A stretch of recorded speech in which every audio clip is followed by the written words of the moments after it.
Oh. Woody, what? What's going on? What's going on? What's up, Shadow? Turbo, what's going on? Both and. Philip. Jessica. We got the RIP in the house. Alright, are you guys ready? I wasn't going to do a stream today because I had planned to take my kids to, like, go-kart racing and all this stuff. And it turns out it's the only day it's closed.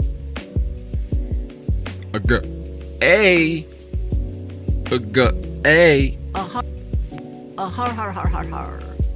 So, instead, let's do a stream. Now, I tried to plan this with Jay, because I did want to do this stream, but he's a busy dude. And, today opened up. I was going to do it Thursday. But, you know, maybe in the future we'll take a couple of these questions and we'll do another stream with Jay. Maybe even add in other questions that atheists can't answer. So we're going to look at that. But of course, first, before that, we have to look at another terrible argument from Breakfast Tacos. I mean, it just wouldn't be fair. I have an obligation.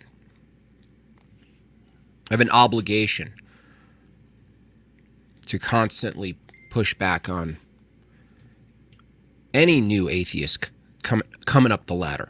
Any of them. Doomerdoxy says, "You're so silly, Jim Bob. Don't you know that logic grounds logic?" Wait until you hear this one, Doomer. Wait until you hear Breakfast Tacos' other plate of garbage. It's going to be great. Did Becky help you plan the go-kart racing? No, Becky doesn't help with anything.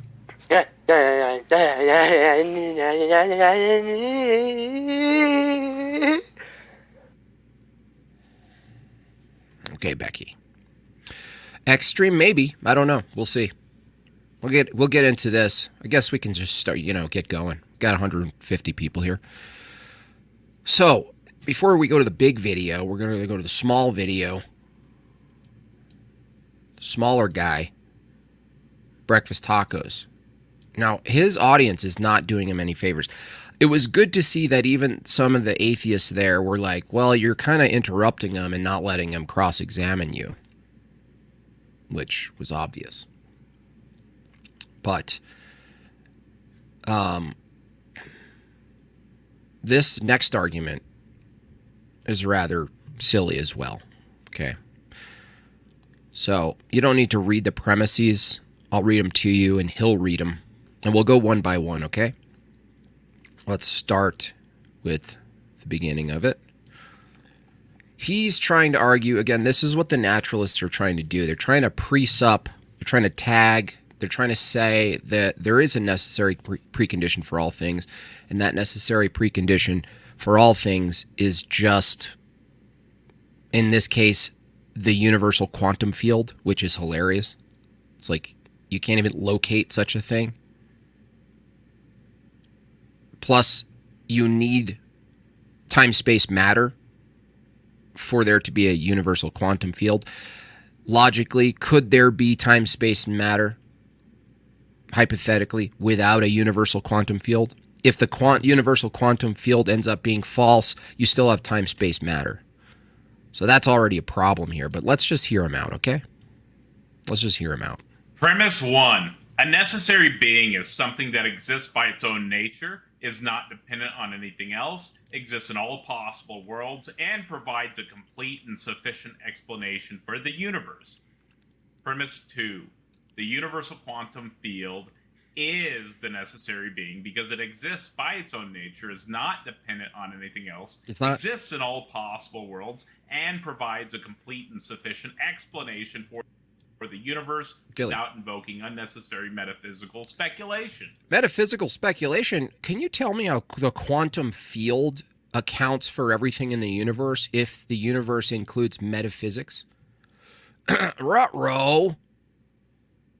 Becky?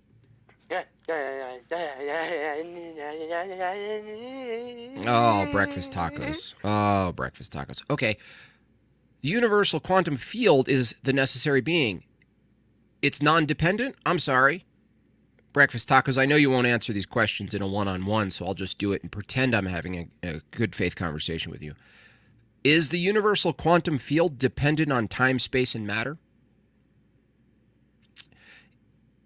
Is the universal quantum field identical to time? If it's not, and it's dependent on time, then premise 2 is false. Becky. This is too easy. This is just too easy. How did you determine the universal quantum field exists in all possible worlds? What was the methodology for that you smuggled into premise 2, breakfast tacos?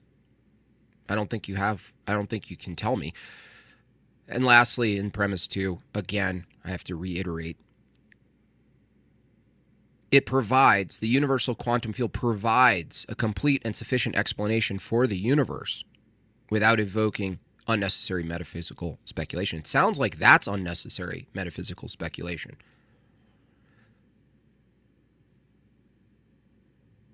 How does the universal quantum field account for, I don't know, you don't like this one, but the regularity of nature? How does it account for the relations, the logical, consistent relations between parts? How does it account for that? How does it account for mind? Wait a second. How does it account for truth? Please tell me how a universal quantum field, which is not a being, a person with a mind, how does the universal quantum field, breakfast tacos, account for everything in the universe if what we include in the universe is knowledge, information, and truth? Excuse me. You can't answer that. Premise 3. Any proposed necessary being that does not provide a complete explanation for the universe is incoherent. Premise. Conclusion. Your necessary being the universal quantum field is incoherent because it's a proposed necessary being and it doesn't provide a complete explanation of truth, knowledge, metaphysics. Okay? Doesn't provide an explanation for, let's say, if morality exists. Now, I don't know under this argument whether he's including such things as morality, something that's immoral, evil, good. Does it account for the good? Is a good an actual thing? Is a good something you appeal to? How does it account for the laws of thought that are conceptual and not identical to the universal quantum field? It's incoherent. Throw your arguments in the dumpster, light them on fire, and eat another sandwich. Premise 4. Any proposed necessary being that overlaps with the universal quantum field's explanation without adding anything new is redundant. Conclusion. Therefore, all proposed necessary beings other than the universal quantum field are false because they are either incoherent or redundant. Premise 1. That's pretty much the end of his argument. Why? Because he would argue that any other proposed necessary being, in this case the Christian God, doesn't add anything. If it adds anything additional, then it's false. And if it doesn't add anything additional, then it's redundant. Well, no. You have a problem of intentionality here. So if the universe is unintentional and completely accidental and random, that doesn't give an account for the universe that we see today. If the universal quantum field is ultimately random and has no purpose or direction, it cannot account for the reality that we exist in today. Why? Because you arguing, the act of you arguing is inconsistent with a result that a random quantum field would produce. Why would a random quantum field produce an intentional, seemingly intentional outcome in which argumentation is possible? Rationality. Where's rationality in the universal quantum field? How does universal quantum field account for argumentation itself? This is why the tag is superior to this nonsense, because once you remove a mind, you remove the necessary component for truth, things that are mind dependent, that are also in the universe, but aren't identical to matter or physicality. This is where physicalism leads you, folks. It leads you to obscene gibberish. Just complete gibberating. Now, it's a disservice that his own audience, they want this to be true because it's fun. But they're not really rigorous. Some of them are. There's a couple, I'll hand it to you. There are a couple of atheists who follow this guy who go, I don't think so, dude. Because they would say you're doing the same smuggling or the same appealing to mystery, appealing to ignorance that the theist is doing. If the atheist is consistent, they'll have the same objections to breakfast tacos. They'll have the same objections. Those are the consistent atheists. So, in a sense, breakfast tacos is doing a service by demonstrating and weeding out the consistent atheists versus the inconsistent. This is metaphysical speculation. It literally is metaphysical speculation. Yeah. Complete fancy pants. So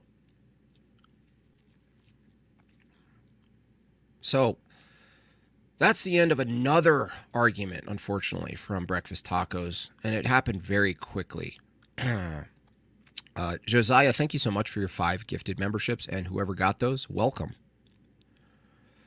Dustin says, how does the universal quantum field explain star, whale, fart music, checkmate, atheist?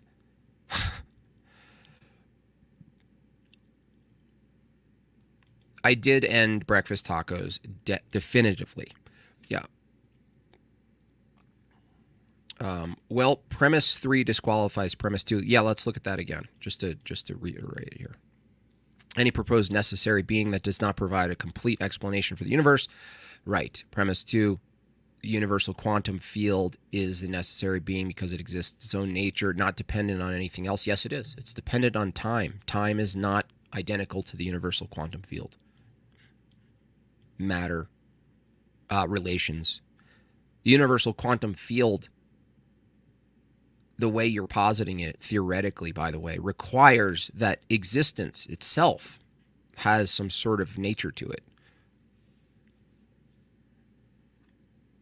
But time is a killer right there, right? To say it's non-dependent, this is where eternality, uncreated eternality, is necessitated in this argument. So what's the difference between an eternal universe that's personless and forever existed? Eternal does not mean uncreated. So they're ambiguous when they don't know what they're saying. They're not sure what position to take when they say the universe is eternal. Right? Okay, is it uncreated? Is it uncreated? They don't know where to go with that. They might think that's the same. I think that's the point, Heisenberg, that he's doing a sort of parody, and I don't even think he really believes this. I think he's doing a parody, and it's a fun parody, but it's ultimately incoherent. Brenda is back. Has Billy Bob, Billy Joel decided on Earth is flat? No, I don't really think it matters, Brenda. Have you decided if you're a man or a woman yet? I mean, if all these things are up in the air and arbitrary, I don't understand why it matters. If A doesn't equal A, why would it matter? Huh? Flat is definitely a shape. No, it's not. No, it's not. Flat is not a shape. Okay? It's not a shape. It's a description of a surface. Brenda is back.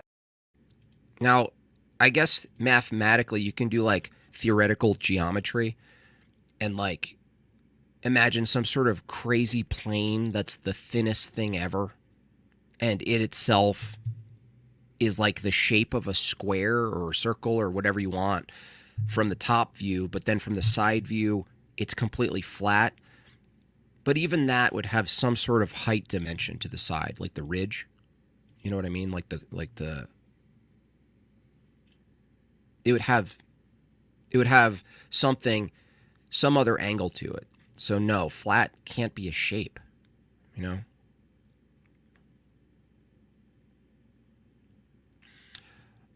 Joseph says, I'm not an atheist, but I think it would be pretty easy to debate. Debate what? At the end of the day, you grant just about anything and your point really wouldn't be refuted.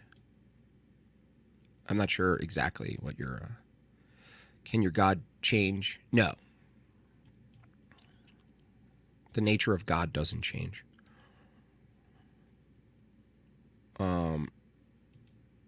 As soon as God changes, they introduce time. No, God doesn't change.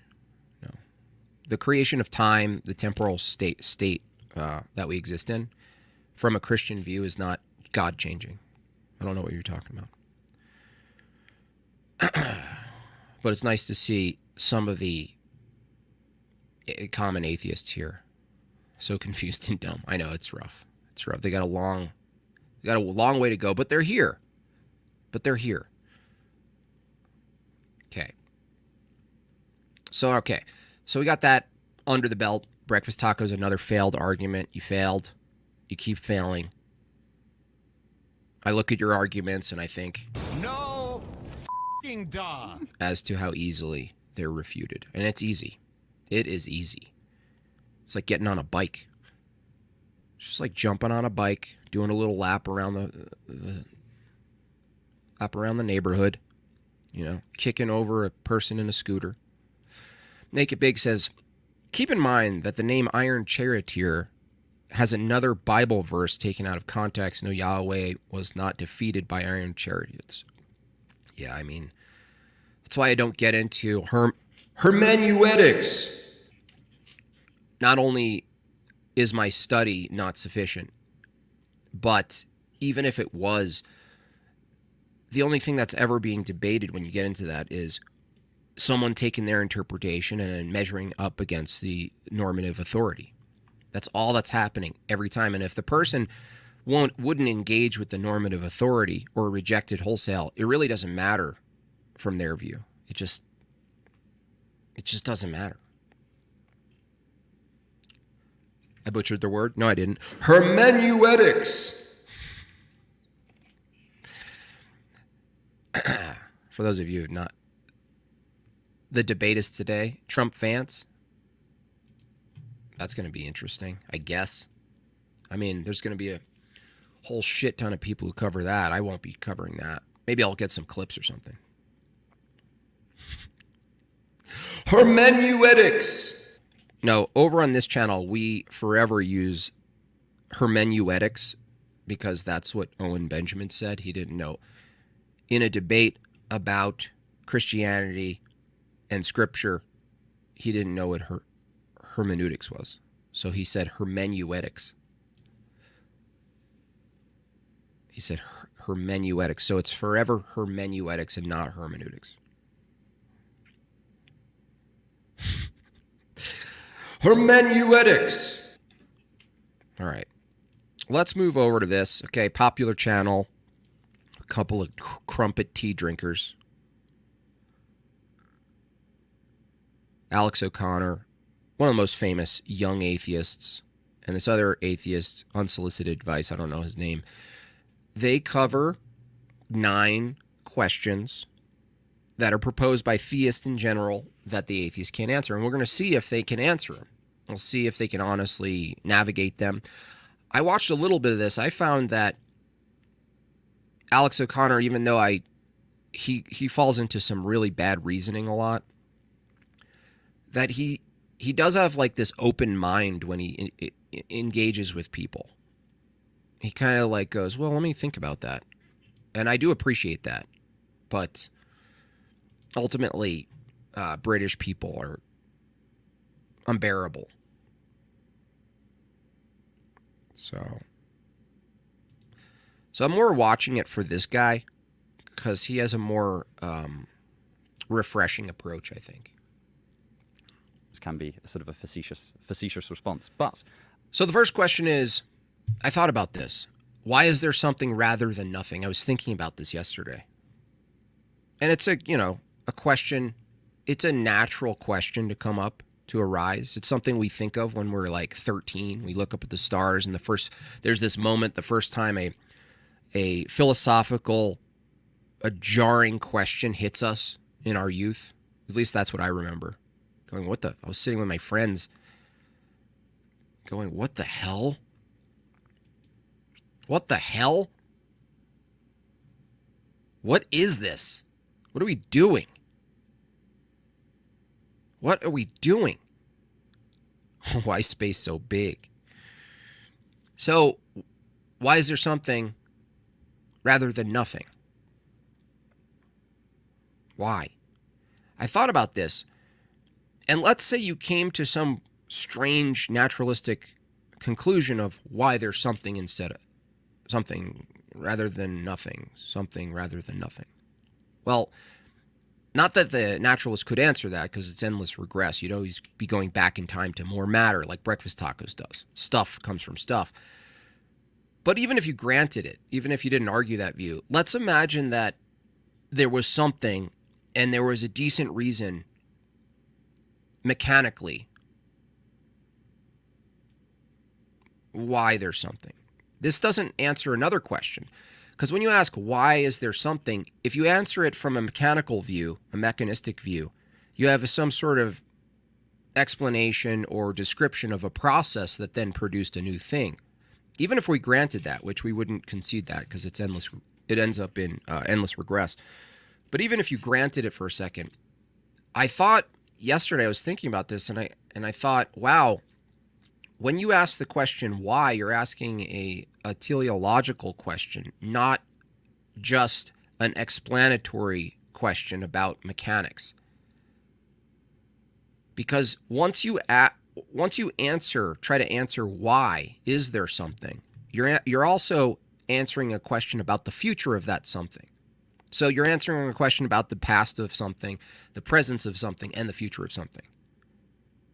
Because if you came to some mechanical explanation of why there is something, you need to then keep going with that of, well, there has to be a direction to that then. And that's why in Christianity it is in fact coherent. When we ask why is there something, and if we appeal to God's creation, there's a pre-existence, there's an existence, and there's a direction. There's a telos to the why. There's a whole reason to it. But a naturalist, even if they came to the nearest, best coherent explanation of why something rather than nothing, they can't tell you further the direction. They've only granted themselves what they're doing. They have no direction after that. Like, let's say you just granted them time, space, matter, material, regularity, logic, and you just plop them down in the universe, and you told them, why is there something? Because, this mechanical thing happened. It was a weird misfire or some crazy shit they don't understand. Okay. To ask why is there something, you're really asking why ultimately in the future there's that thing too. Not just why is it now? Why is it now and now and now? So you can't separate the telos from the question of why. You can't separate the direction of why from the explanation of why. And that's why Christianity, it makes perfect sense, alpha and omega.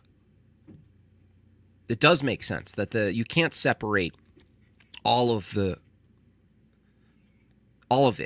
story. You can't separate it from its direction. But they try to. And I don't know if they sufficiently do it here. This is something that, for instance, like David Hume addresses, which I think is an interesting perspective, at the very least, worth considering, is that he suggests that questions like why is there something rather than nothing, the domain in which they're operating is fundamentally unlike the domain through which we've acquired most of our knowledge-gathering apparatus. So, Hume's an empiricist, and he talks about how, well, we're gathering our ideas from the material world around us. Or let's not be that controversial. Just the world around us. And and additionally, if Megan wasn't a good enough reason to never do a sort of clean face mustache, if that wasn't a good enough reason, Alex O'Connor is. Thinks that we learn reason, even if he's not, goes not entirely sure what the kind of metaphysical grounding of reason is. He thinks that our reasoning faculties are attuned to this reality that we live in.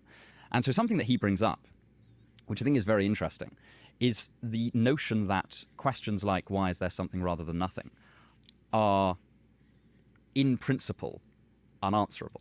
Is his idea, at least. Well, under his model, he's consistent, at least. One of the rare consistent empiricists. Of course it's inconsistent. You couldn't answer it from empiricism. Now, the fact that you can't answer it from a certain standard doesn't mean it can't be answered, regardless if you don't like the answer.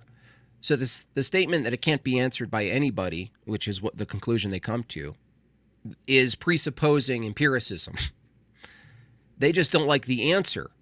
They don't like a non-empirical answer to a question that can't be empirical. This is why atheists and naturalist physicalists have to believe in miracles, hence my 4th episode upcoming arguments against atheism. And it's not that he thinks necessarily just that they are unverifiable. Like, why is there something rather than nothing? Oh, maybe there's a God, maybe there's like a Platonic ordering to the world that dwells in a realm of forms. It's not so much, that's not so much his issue. That becomes an issue for a lot of like 20th century philosophers. Bippity-boppity-boo! Hume, through his kind of skeptical method, basically raises the idea that it's just unanswerable because the tools that we've got to form beliefs and... There we go. The tools we have to form beliefs are reduced to sense, data, analysis, evaluation. But that's not true from the Christian view.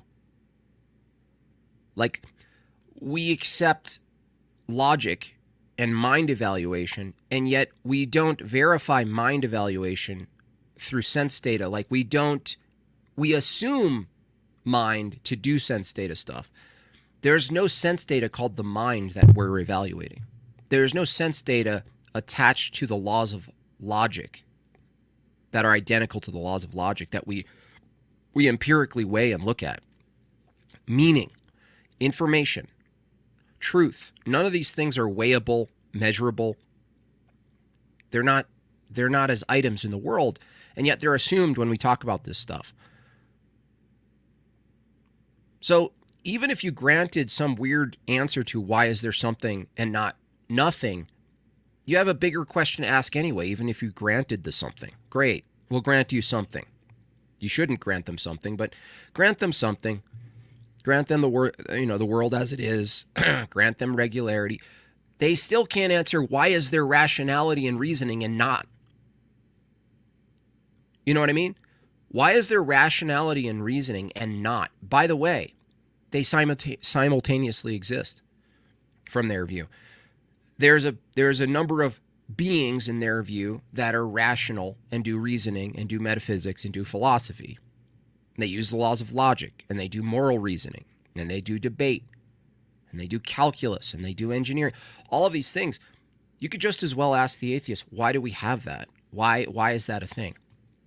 And you say, well, it's just the way it has to be. Well, no, it doesn't, because you could look at other animals and they don't have the same qualities, traits, status as a human being. Why is it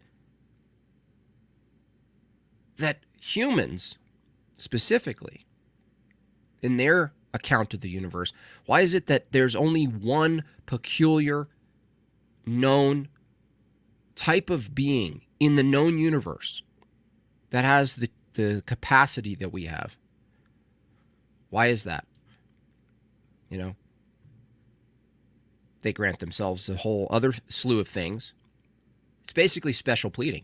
The atheist does constant special pleading when they start doing reasoning. Why? Because everything they know about induction says everything else out there in the world that's alive, a tree, a crab, a deer, even an ape, is not doing the kind of philosophy and metaphysics we're doing about that stuff.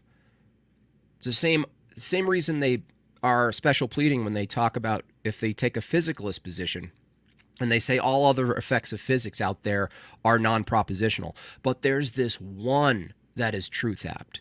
there's this one and only one effective physics that's purely an effective physics that happens to be truth apt, in contrast to every other single one virtually we know of. And that's evaluation in a mind-dependent proposition.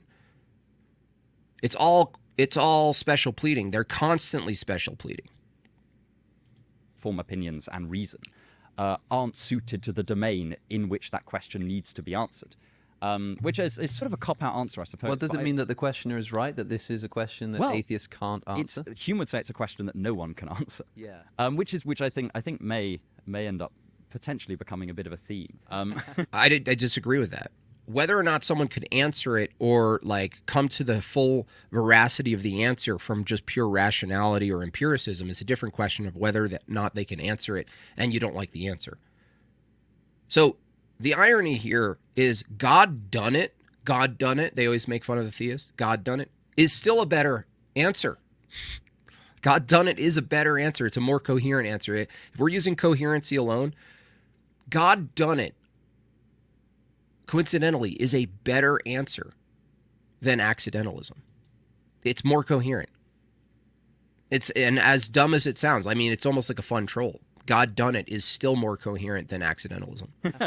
Well, because and the other presupposition of the why is there something rather than nothing. Right, you can't answer because I is say that so. it has this kind of like teleological bent to it, which I think I find really interesting. Yeah, he does look a little rough. He looks like one of the characters from what was that movie where Matthew McConaughey played like an AIDS victim at a rodeo?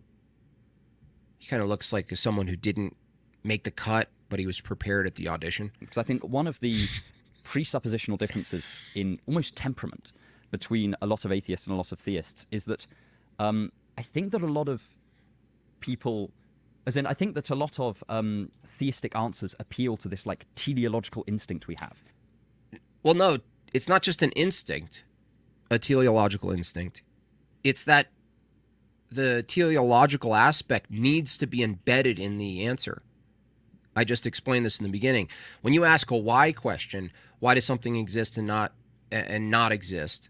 Well, anything we know inductively that exists, that we bring into reality, has a purpose. We even look at the natural world, and we can't escape looking at it through a purposeful lens, that this thing has a purpose. Even if you reduced it to survival, you're still assuming purpose. Right, exactly, Marcus. Exactly. Biology presupposes teleology. Yeah, it does. You can't escape it. So it's not an impulse. It's not just an impulse. He's acting like it's just some sort of impulse that we have, like a random, like, oh, there's a spark. Everyone has this impulse. Why would everyone have the impulse? Why? Why would it matter if you had the impulse or not? In order to find not just mechanistic explanation. To ask why is the impulse. To ask why is there something and not nothing is an expression of a person that holds that's pursuing a teleological position. There's no way around it. The moment you ask why, you're already in a teleological position. You're already in it. You're already assuming it. Are not just kind of causal explanatory theories, but reasonable ones. So if I were to drop this like, raindrops on roses on whisk. Oh no, not that. Energy drink can. Then this new tonic. Wave at the camera. Yeah. Yes. We're not sponsored, but maybe one day. But if I were to drop it, then there'd be two ways of approaching that. One is explaining that. One is to say, well, the force of gravity acted on the can, and all of the muscles in my hand unclenched, and they don't say gravity's a force, dude. Okay, stop. There was an electrical signal that went from my brain to the hand, and that would be a kind of a mechanistic explanation, right? Boopity boopity boppity boo. I can't say the word explanation like quite right. I always miss the L, but that would be a mechanistic explanation. And whereas a teleological one in terms of again, when we argue against physicalists who try to defend some purely mechanistic examination of the whole entire universe, including their own reasoning, they're assuming again a teleological position. That examination has a purpose. They're in a performative contradiction to say, like, a mechanistic universe, if it reduces to no teleology, if no purpose, no higher purpose can be derived from pure mechanics, just effects of mechanics, then asking from a mechanistic universe, universal position, what about teleology is already a contradiction anyway. I mean, it's like, this is what the problem is with the modern atheist philosophy, is that it holds a basket of the branches of philosophy, right? Just the more basic branches that everything else kind of falls under is epistemology, which is knowledge, metaphysics, and morality. They like to say ethics, but ultimately it's morality. And everything under that, ontology, it's all mixed into this basket, and they think they can pick up parts of the worldview and divorce them while they're talking from the other in the basket. But no, that can't be the case. It's never the case. It can be demonstrated it's not the case. For instance, someone says, well, I'm arguing ontology, not epistemology. They'll do things like this. No. To make an ontological statement is to make an epistemic statement. To make an epistemic statement is to assume a metaphysical position. To take a metaphysical position assumes an ontological and epistemic system. To argue we ought to come to some conclusion about it and there's a direction, quote, good, is to assume the moral branch of philosophy. Now, from the Christian worldview, we can look at this and make sense of it. Why? Because all of the branches tie into one root, and the root is a necessary mind, a divine being that's unchanging. We don't pretend we can hang out on the one branch without assuming the other two branches, but these guys do all the time. It's pretty much the foundation of their entire careers, is picking up the roots of the branches of philosophy like they're chopsticks separated from the rest. Reasons or purposes, one might say, kind of broadly construed, would be that I wanted to and then I did. And those two types of explanatory hypothesis often run parallel in everyday life, especially when explaining human behavior. And I think the why is there something wrong? This is why I could never get these guys to talk to me.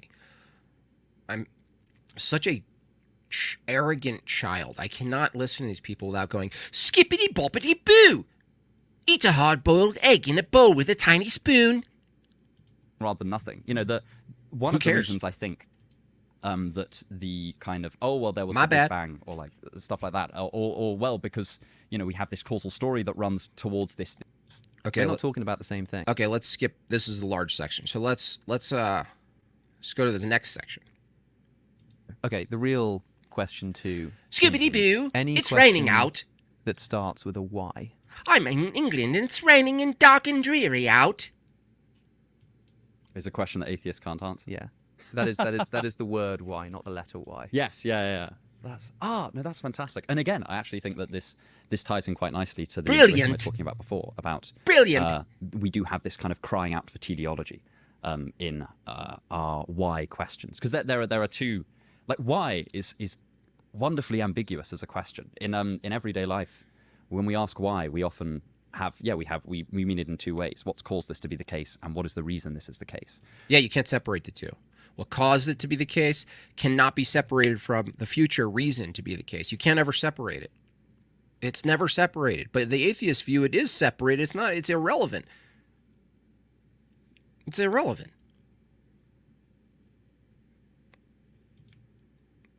It's unbearable. I can't even do it myself. Or, you know, it's the hardest accent. It's interesting. Richard Rorty, kind of offhandedly almost, defined this distinction between reasonable and causal explanatory hypotheses, and I think this really touches upon it, right? No, you can't do that from atheism. Why is he assuming that from an atheistic view, which is ultimately reduced to mechanisms, why would he think that there's this separation between a causal mechanism and a reasonable explanation? A causal explanation and a reason? Well, no, you can't have that.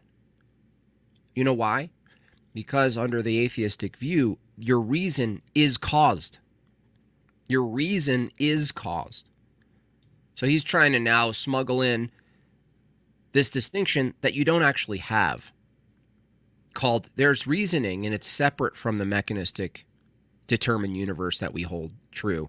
So yeah, we can go back in time and develop causes and causal explanations until it comes to my reasoning. Then I must hold that my reasoning is somehow immune to the mechanistic constraints. They would say, well, no, I'm not saying that. Well, no, it's worse than you think. Even if you came around and said, well, no, my reasoning is not immune from the constraints of the mechanical universe. Well, no, I would say whatever you're calling reasoning is the mechanical universe. There's no like vantage point where you're granted some sort of privileged position about your thoughts and evaluations. In your view, the atheist view, doesn't matter if you're an atheist who borrows a Platonic view and grants themselves some immaterial transcendental categories floating in the sky. Ultimately, the what, the cause, and the effect all reduce to pure physical mechanics. But now here he is. Oh, I grant myself there's this lovely philosopher who makes this distinction of cause and reason. Your reason is caused from your view. Certainly in materialist atheism, and there is non-materialist atheism, which is again its own fascinating topic. But I think it's fair to say that most atheists are coming at it from a materialist standpoint. Right. Yeah, you eliminate teleology. You eliminate reasoning. Forget teleology, dude. You eliminate reasoning and truth and evaluation. You eliminate it. If you're coming at it from an atheist perspective, and that reduces to physicalism, naturalism, everything you're doing, all the things you're saying is all just downstream from that initial cause. Dominoes, turtles, stuff all the way down. You don't have, arguably, you don't have purposes. Crumpets and rice pudding. Or reasons in this sense of why is this? Hold an umbrella, slide down the banister. Scotch eggs. Yeah, it basically in the sense of purpose, right, in this teleological fashion. At which point, yeah, you actually do lose questions of why. But it is worth noting that that's not actually an implication of atheism. It's materialism. It's an implication of materialism. I was just about to say that. No, you can't. This is what they always try to do. They're like, I'm an atheist, but I'm not a materialist. No, I'm an atheist, but I'm not a materialist.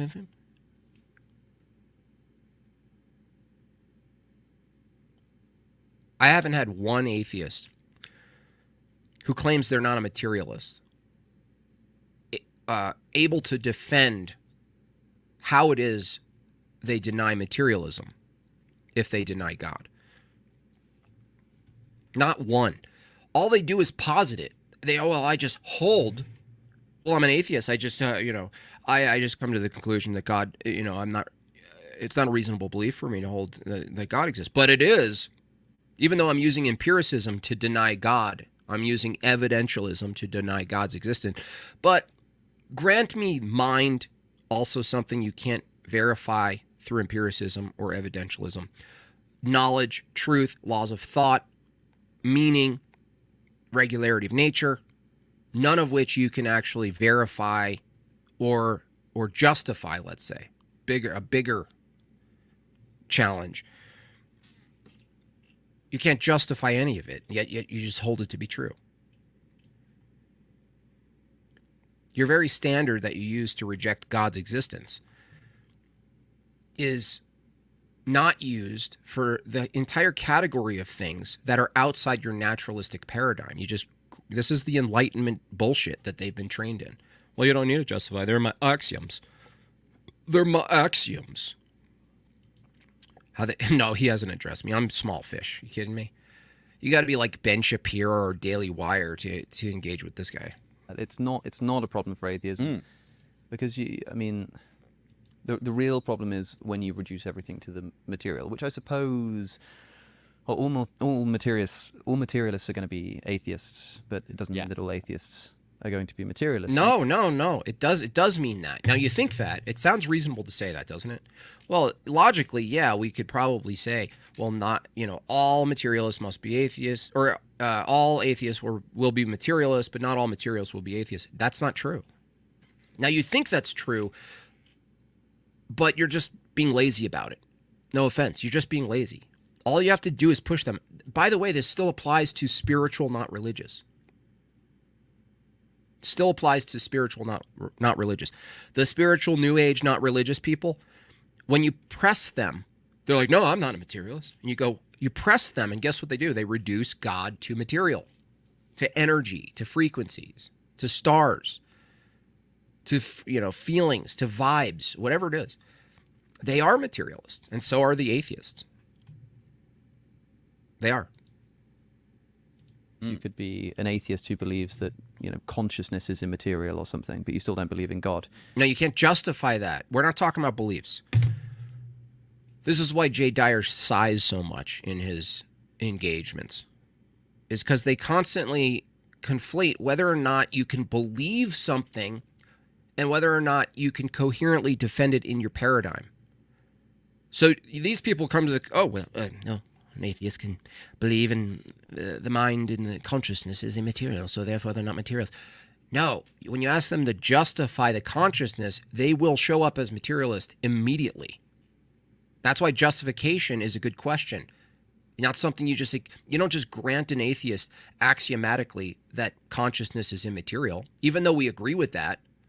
You don't just grant it to them under their view. You don't let them borrow from the supernatural, the Christian worldview, without justification. But he does. Oh, they believe it, so that's like saying, well, there are Christians who believe that Christ isn't divine, so you can be a Christian. No, you can't. You can claim that.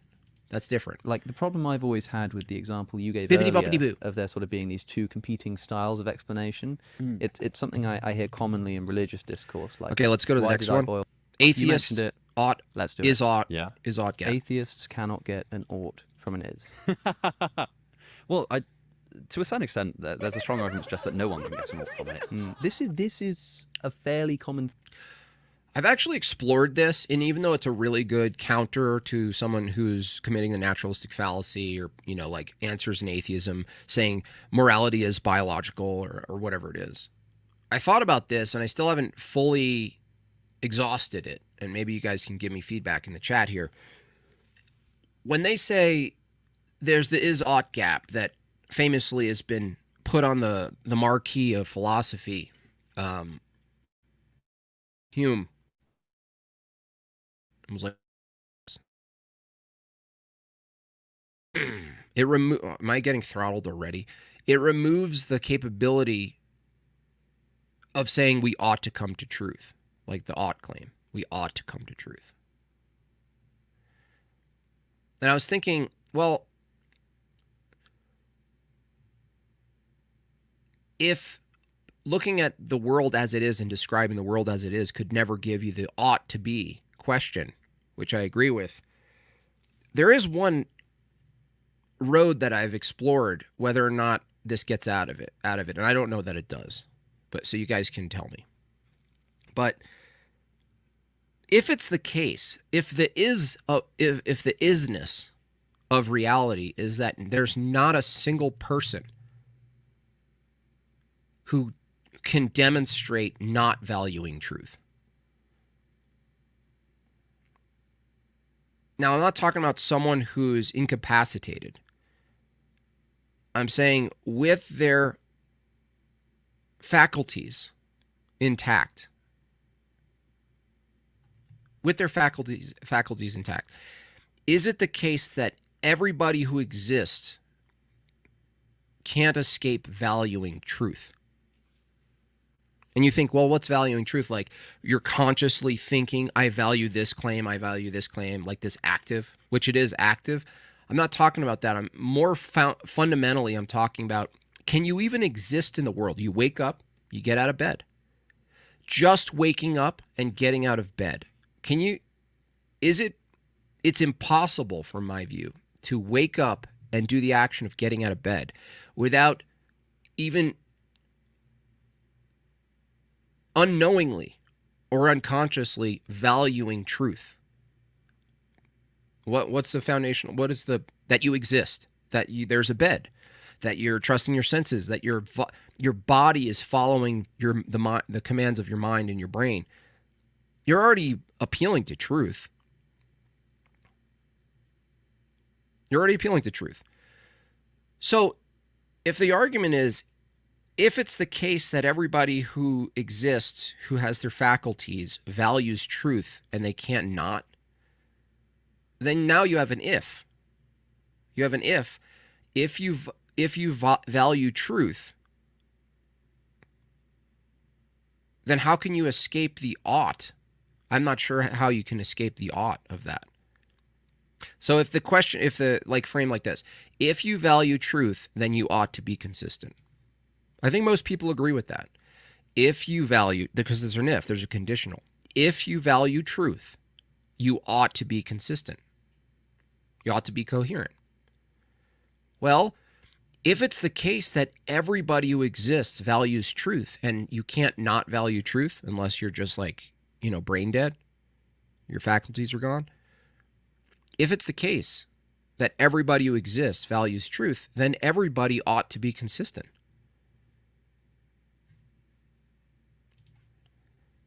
Theme in this genre of response video, I find, when somebody says, why does the universe exist? The smarmy atheist says... I like that he says they're smarmy atheists, at least. I mean, they're smarmy theists, too. Marcus says, I would say more broadly, you're appealing to intelligibility, but truth is not separate from that, really. Well, yeah, I would say to point to intelligibility assumes the laws of logic, law of identity, that there's a you intelligibly interacting with an intelligible world that's not identical to your mind and brain and body. But the thing that I'm trying to present is that they say you can't get an ought from an is, but you can only get an ought from an is if there's an if. But the reality we're in has an unescapable if. I'm not inconsistent with veganism. Veganism is garbage. Veganism is absolute trash. It's never rising. It's always going to be under 1%. Veganism is complete trash. Vegan metaphysics is garbage. It's a horrific position. I don't know, and neither do you. And the point is, you're asking a legitimate question, but it's a legitimate question that your answer to is either, like you say, a bit sort of ad hoc, or a bit unsatisfactory, or a bit silly, or subject to its own analysis and questions. So, can an atheist get an ought from an is? No. But like you say, can a theist do it either? I had this debate with Ben Shapiro. And Ben Shapiro. Well, Ben Shapiro can't get an ought from an is, even if he appeals to the ultimate circularity of God. He has a unknowable God. He has an unknowable bagel God. Bagel. Cool it with the anti-Semitic remarks. It makes sense that you would debate Ben Shapiro, who couldn't possibly defend the ultimate circularity of is to ought, is to morality, which can only be God.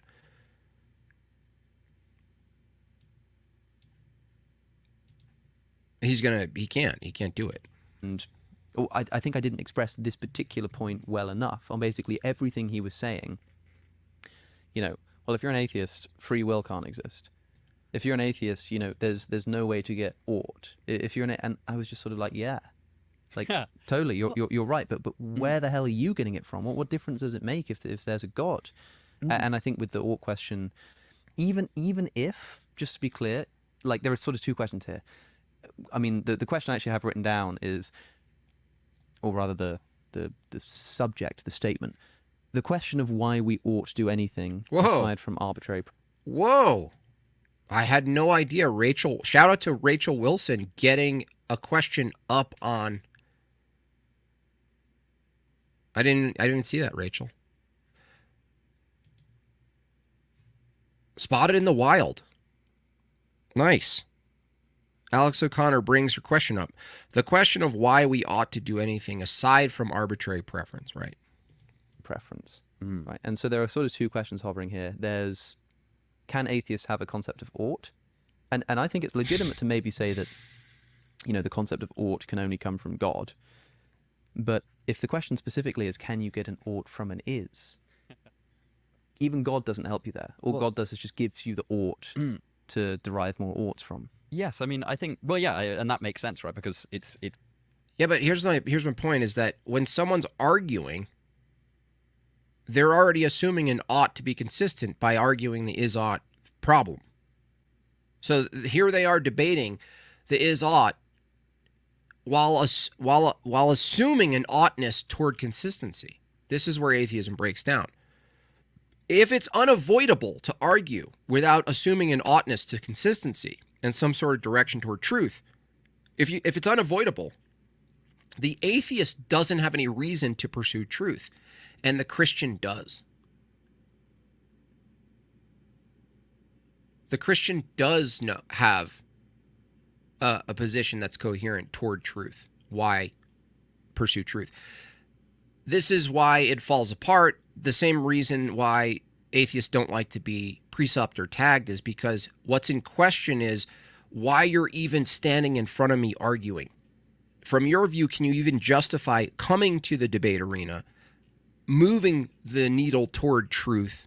In the atheist world, it's descriptions of reality. In the Christian world, it's toward a being, a participation, unity with the being, a likeness to the being, not descriptions of the world. They have no reason to show up for a debate. They're just saying, well, for the sake of business and for the sake of traveling, for the sake of debating higher level intellectual prowess, we assume that we need to come to truth in order to debate. Well, why debate then? Why debate? They're in their own conundrum right now. That's the difference between a Christian view and an atheist view is if you're arguing the is-ought is something we ought to acknowledge, the same way we ought to acknowledge inconsistencies, fallacies, the wrong approach to logic, formal fallacies. The fact that you debate this stuff as intellectuals in doing philosophy, you're already assuming an ought if you want to be consistent. Well, why be consistent then? That's the ultimate defeater to atheism. Why come to truth? That's why when they call in, and less of them do now, but you remember Danny, the little squeaky teacher, called in, and he's arguing about tag and stuff, and I said, yeah, well, forget X is the necessary precondition for Y, God, necessary precondition for knowledge for a second. Why, from your atheistic view, is it important to rearrange what people believe toward truthness, whatever you call that? And they can't. They have no reason. I don't know. They say progress. Well, no, that's arbitrary. J.B. Weezer says, I asked Breakfast Tacos how the universal quantum field theory could even minimally account for morality when, by its own admission, it can't even model gravity. He refused. He won't answer direct questions. I do recommend many of you go to the Politics Discord and ask him the same hard-hitting, simple questions that I have and just flood him. Go there. Flood him with the questions. Simple questions for Breakfast Taco in his own server. He runs the Politics Discord. I invite you, flood the Politics Discord, focusing on Breakfast Taco's inability to answer a simple question. Is the arising of the sun, not the rising, the arising of it as an object from previous objects, is that a process? It's the problem of the is-ought problem. At least, this is kind of controversial for me to say, but I think it's a logical problem, right? You're attempting really? to deduce I didn't know that an ought existed. from an is. Because of the idea that basically anything within the logical closure of the statements you begin with Kevin. must There's in no some reason. way be contained within those original statements.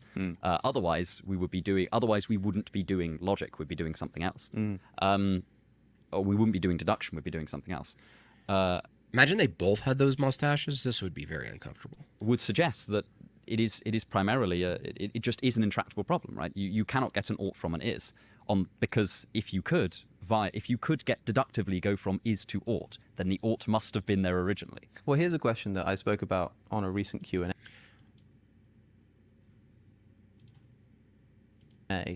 Can you get an is from an ought?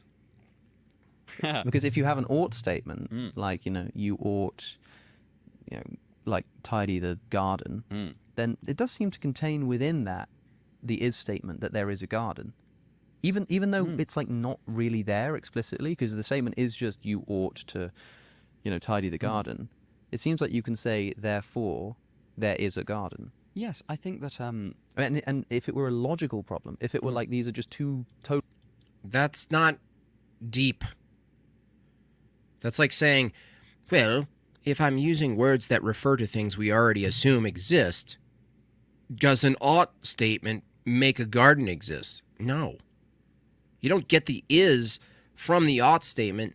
You're saying we ought to tend to the garden already assumes there's a garden. It's not after you make the statement. Are these people retarded?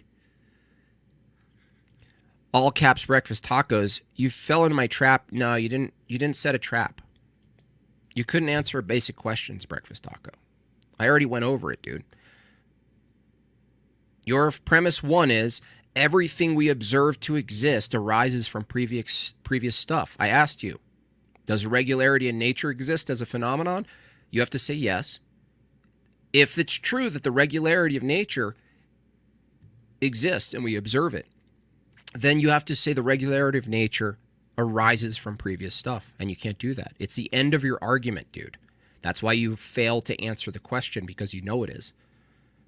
You said in our, quote, conversation, breakfast tacos, that what's more fundamental is that stuff arises from stuff. Well, that's a process.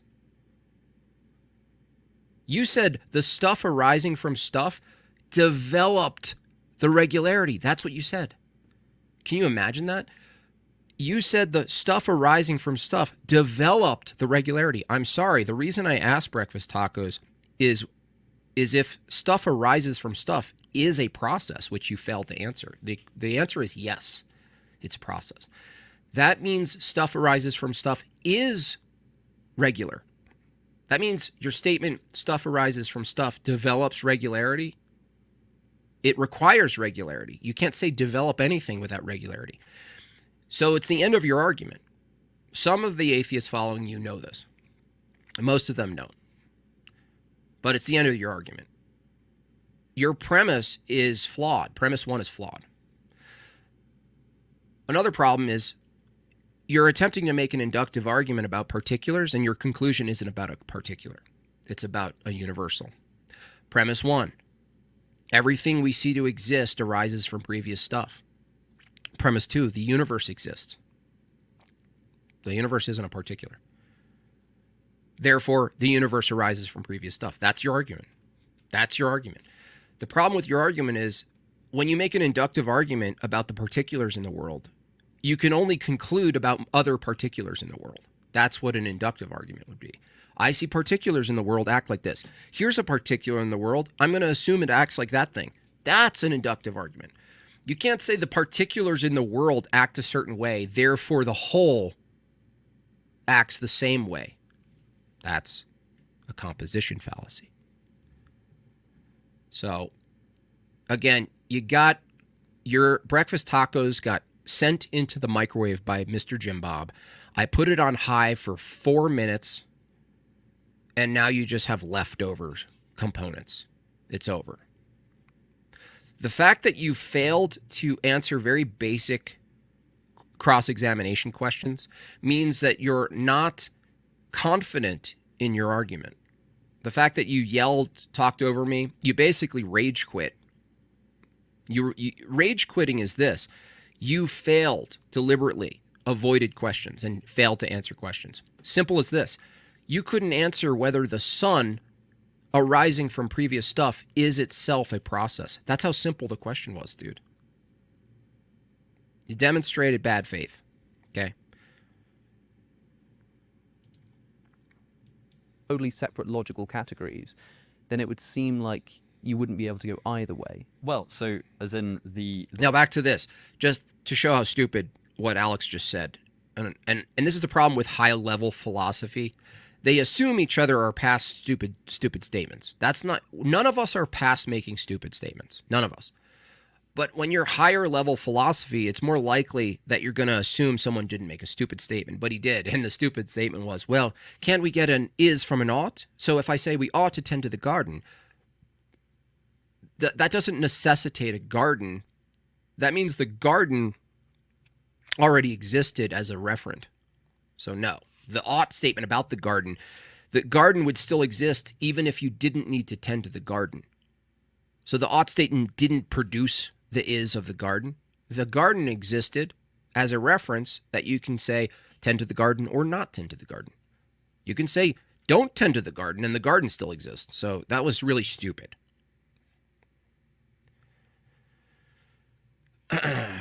You saw what happened, Mendoza.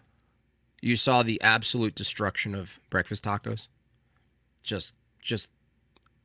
I just ripped it to shreds. Simple questions. That's what I'm learning. Simple questions, less talking, simple questions. Toast. Toasted tacos.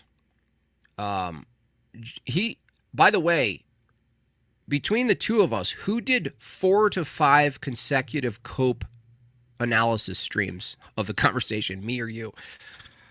Joy says $10. Thank you, Joy. I wonder if they both tacitly know if the other isn't being consistent or honest. Atheists tend to allow each other. I always say this, Joy. I think whether they know it or not, I don't know. But I find that theists, even general theists or umbrella Christians who kind of debate each other, they don't let each other off the hook just because they wholesale agree with each other's general assumptions about the reality, about a Christian view or whatever. They don't let each other off the hook. I mean, they infight a lot. They don't do this in atheism. There it would be, if you were saying you ought to tidy the garden, someone might respond by saying, well, the reason that you can get a there is a garden from there is because within the you ought to tidy the garden, there is the sub-idea that the garden exists, right? It's sort of it's just sort of within the constraints of deductive logic that. But maybe because, like, I mean, that was really stupid. I mean, he just corrected him, but like, it could be incorrect that there exists a garden. Somebody could think you ought to tidy the garden and be. This is where you have to go. $5. Thank you so much, Bob Chat. The fact that Breakfast Tacos is listening, probably recording for specific responses instead of engaging in debate and discussion, shows he's not about truth but ego. He is, he's doing a pig snake approach. All right? You filthy pig snake. He can engage with my cross-examination. That's all we need to know. He can do all this other stuff. He can do all this ranting and raving. He cannot engage with very basic questions like, is the sun arising from previous matter a process? Be wrong, but still derive from that. I guess like, okay, so fine. It subcontains the assertion that a garden exists. Oh, stop, Alex. Just stop it.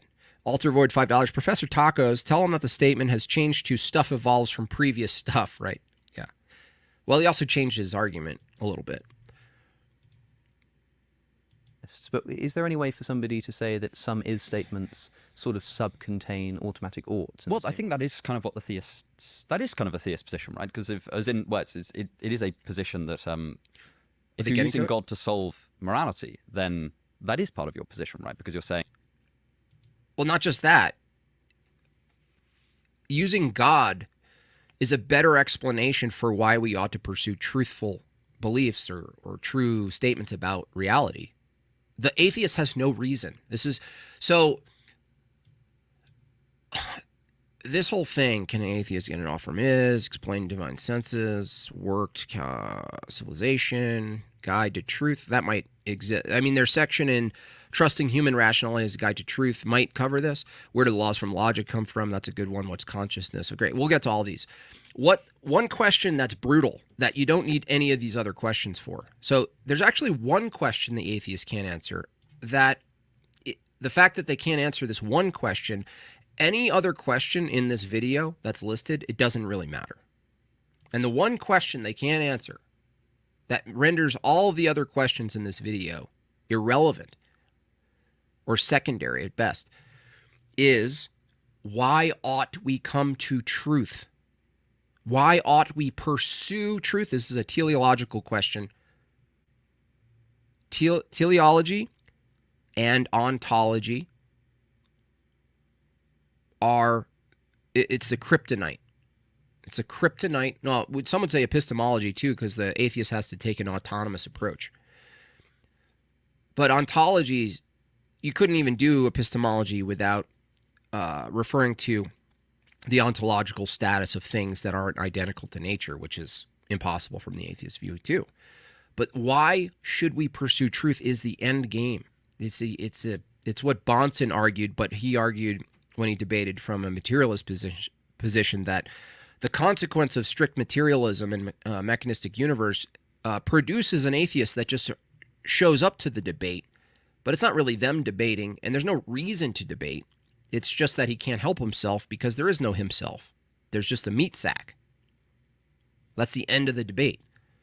You're coming to the debate, and your opening statement is, I'm a meat sack who has no knowledge of what I'm saying is true. It's just an effect of physics, and everything is determined. I'm not even here, basically. Saying that, well, God's will is good. You know, that's as in it's not that I think that you can't have mixed is ought statements. It's that I think that if you just have is statements, getting an ought, it seems like it's a Jortocalypse Rising 999 says it's like that libertarian guy you had on with Jay and Chad. I'm not an atheist. Chad goes, how? Duh, Becky, right. No, you are. Yeah, you end up being an atheist.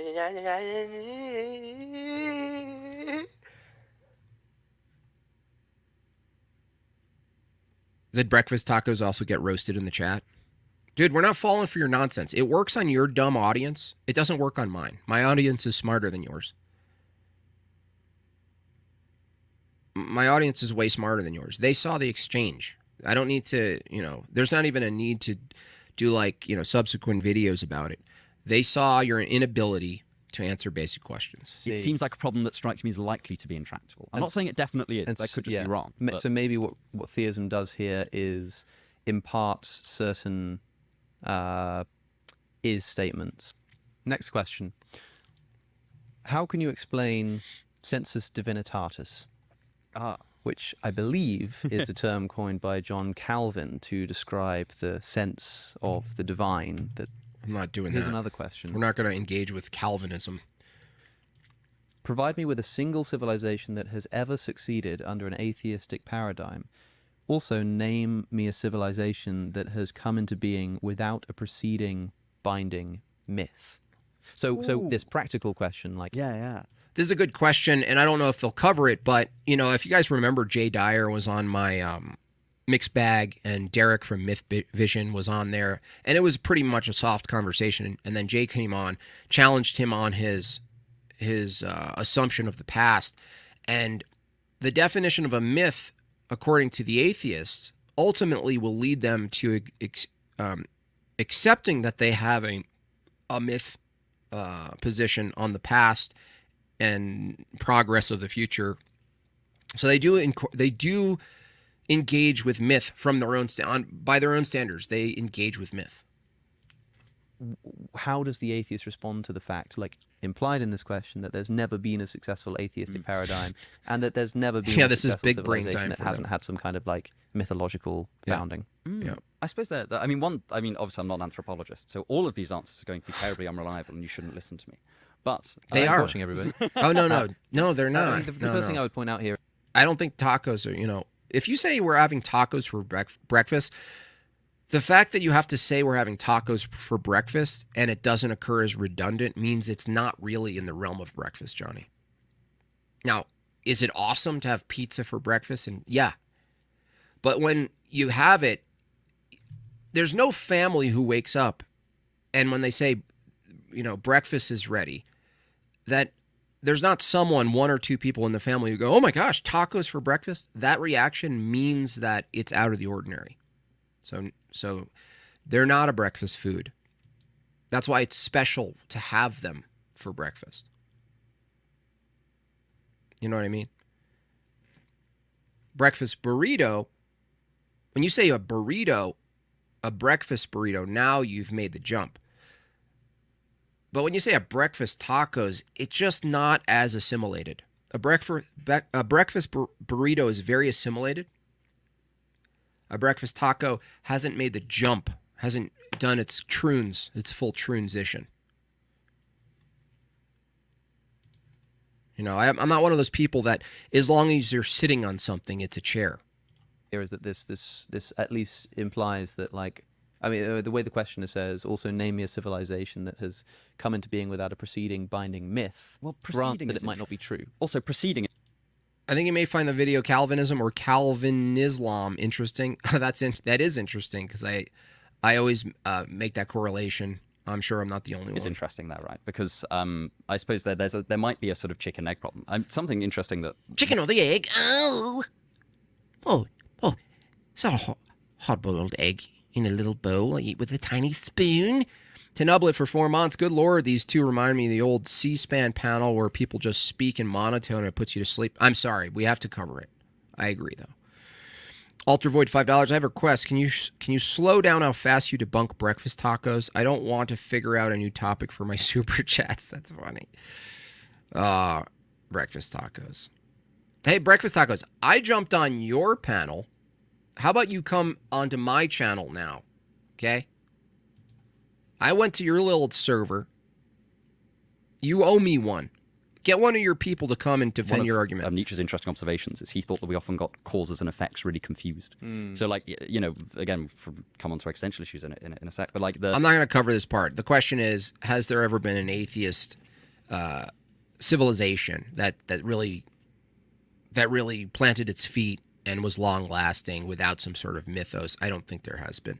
But that's not a great argument for whether it's true or not, which ultimately, when you're debating an atheist about anything, again, the only really important starting point is, let's say something's not true. Why should I pursue the true part of it, right? This was, again, I keep going back to Andrew's quote, almost debate with Dillahunty, where he just said, you know what, I'm going to grant Christianity is a complete delusion. We're a bunch of delusional retards. Why should we avoid true beliefs? The question is, if an atheism is true, if secularism is true, then what if you came to just the pragmatic application of a Christian ethical system and you didn't believe anything? How could you possibly argue against it? Well, we saw that you can't, because Matt Dillahunty ran out. You can't. They can't argue why you should pursue truth if ultimately the goal of pursuing truth from their view is pragmatism, and it could be very pragmatic to believe false things. It's the end of their argument. It's over. Toasted tacos. He thought that it wasn't that nihilistic people, thought it wasn't that a belief in God disbelieving, it wasn't necessarily that a disbelief in values led to nihilism. He was pursuing the door? Yeah, the back door. Emotionally, because of the disorganization of their wills. And then it didn't make sense for them to value things. And he was like, you know, that he had a kind of fake orthodox Christians. About the active nihilist. You're going to need to make full statements, vegan, or I'm going to ban you. I like this new method I have is if someone says stuff in the chat and I feel inclined to bring them on to defend their statements and they don't come on, they get kicked out of Jortlandia. Jortacalypse Rising 499. It's true. I think she's a lady. I think she's a lady. I'm not convinced. I'm not convinced she's not a lady. To us, you know, simplifying somewhat, but broadly someone who just thought, well, my will inherently has value. Like, what do you mean my will doesn't have value? I want something. What more can you ask of me? And so, to bring it back to this question, one potential atheist answer is to say, well, yeah, if you get a group of people together in a room of really any significant size, they'll come up with all sorts of like awesome ideas, and it could be that civilization begets a founding. If there's no God, there's no divining. So yeah, he just admitted that if you get a bunch of people in a room, if they come up with a bunch of ideas, the only question is why abandon false ideas if they actually serve utility? You can't answer that from an atheist perspective. That's a better question. If false beliefs can produce utility from an atheist perspective, a question is why abandon the false beliefs? They can't answer that question. That's way more of a crucial question to these atheists. Divine guiding principle. Just to sort of lay this out, for the materialist, like, the brain is just a bunch of atoms bumping into each other. Right? It's just like it's kind of like a rock. That's the end of his. All right, this is the end of fucking Alex's position here. It's amazing how they'll say this, and then they'll follow without the entailment of that. They'll just be like, the brain is just the bumping particles, right? Bumping particles. We have no say in the matter. Evaluation is more bumping particles. Evaluation of those evaluation is more bumping particles, and we're basically arguing. Okay, I want to see where he goes with this. The covenant theology of Christianity is the false part that I reject. The ethical system is not the problem. Well, I mean, these are, I don't know if you're late here, but you can't really argue for pursuing the truthfulness of an ethical system, right? So rejecting false things in your system is an ethical system. So you have embedded a meta-ethical position, because everyone does, that you ought to pursue the true things. Now, you pointed out something you think is false, and you reject it. That assumes that you ought reject false things, right? Should we reject false things or not? If we shouldn't reject false things and it's all arbitrary, it doesn't matter that you reject something you find false. The ethical system, you can't divorce the ethical system, big tech, from your pursuit of true beliefs. Because the act of engaging in argumentation towards something called truth, you're already assuming an ought claim that you should be consistent. So where do you get, without the theology of Christianity, where do you get the oughtness toward truth? You don't have one. At which case, if you don't have one, there's really no debate. There's really no point in debating the false parts of Christianity or the ethical parts that you agree with, because when it comes down to it, you don't have a standard, a basis, a justification for your meta-ethical oughtness toward the truth anyway. It doesn't matter. It just doesn't matter. The Coptic Orthodox Christians disagree. Well, that doesn't matter because we reject the Coptics anyway. So that says nothing. That's like saying there's another church that started that abides by some of the traditions and some of the theology, but not all of it, that disagrees with veganism or your beliefs on veganism. That doesn't mean anything to us. Okay? Or a piece of wood or something that happens to have developed this weird thing called consciousness. But so non-Christians can't justify we ought not do things. Yes, you can. Not from a moral position. No, you just prefer it, right? Your justification ends up being at best a preference. Like, I prefer not to be harmed, but there are people who do like to be harmed. So if it's reciprocal, if you're arguing some sort of reciprocal meta-ethical position, the moments where people want to do harm, it follows that you can do harm to them because they want it. So Intel Wall, $10. Thank you so much. I'm working but listening. Thanks for the great content, Jim Bob. Breakfast burritos are better than breakfast tacos. I agree. Easier to eat. Tacos in general, like if you don't have a beer and you're just accepting the sloppiness of it, like at some shitty restaurant or whatever table, whatever. It's silly to eat tacos, honestly. It's like burritos. A burrito is contained. It's a proper technology. A burrito is just a better or organized taco anyway. Let's face it, Mexicans, I mean, this has been covered so many times. It's as a cliche at this point. Mexicans have really no food. They have three things. They have no food. They somehow convinced everybody that they have a variety of food. They don't. They don't. It's tasty, but don't pretend it's a variety. Like, there seems no necessary reason why it would have to be formed in relation to truth.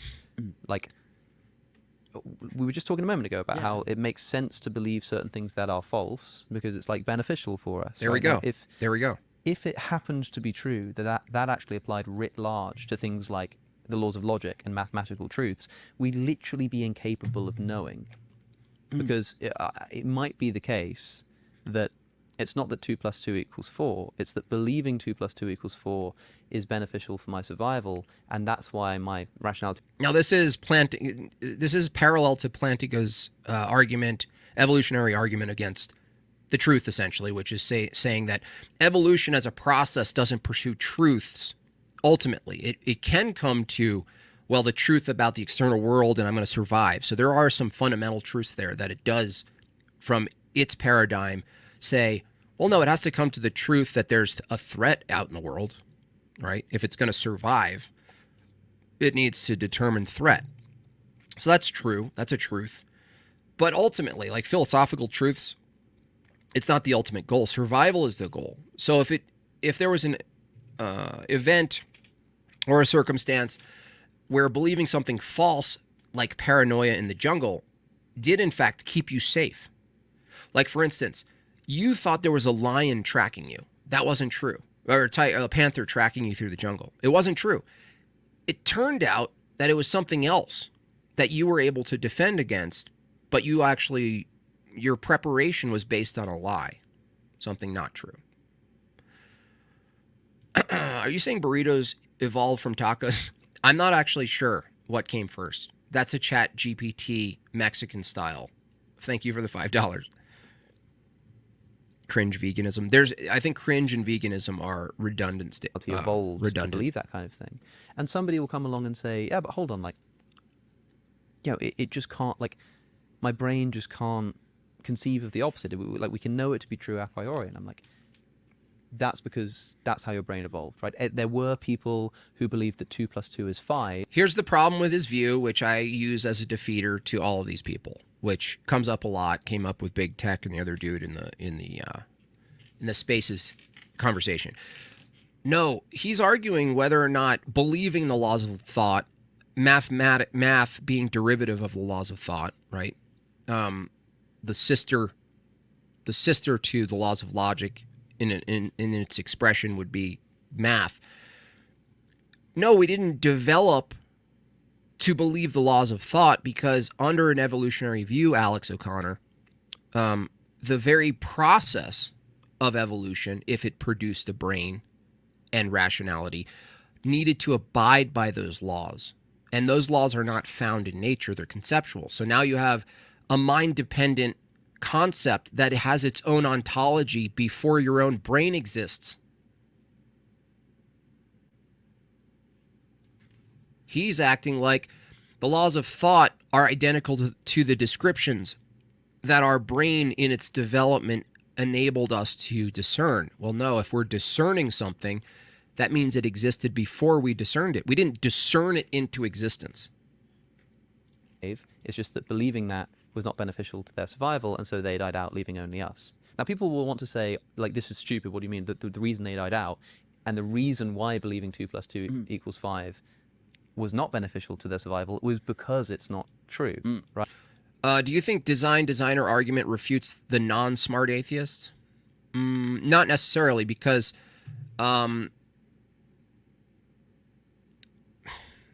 someone could do a very basic bitch design argument and presuppose like aliens. So it doesn't really get us to God. It just pushes the argument further, right? It just pushes it further. For instance, someone could argue design and not believe in God at one level. They'd eventually be pushed in morality, knowledge, and all these other transcendental things. But they could hold a position at least. An atheist can hold a design. By the way, Enoch, I have a prediction that the secularists are going to adopt in the next 10 years, 10, 15 years. They're going to adopt an intelligent design perspective, but they're going to attribute the intelligence to some larger sort of naturalistic entity that they're going to say has some sort of beingness. Because already they're trying to say, some of these philosophical circles are arguing that any object that can interact with another object has some type of like consciousness. It's like panpsychism, but it's being developed by a secular position.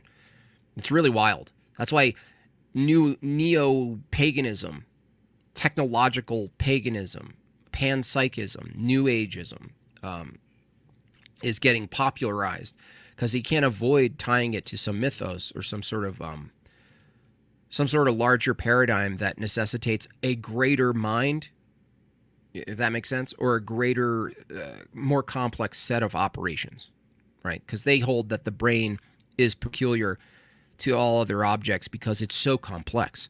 Well, complexity doesn't really get you anywhere. So the answer is, yeah, you can use design to trap a dumb atheist, but it really doesn't get you to God, a specific God. So it's not ultimately a good starting point. You should just go for the jugular with atheists. Right, and do you think that that's a good response to this? I think this is one instance of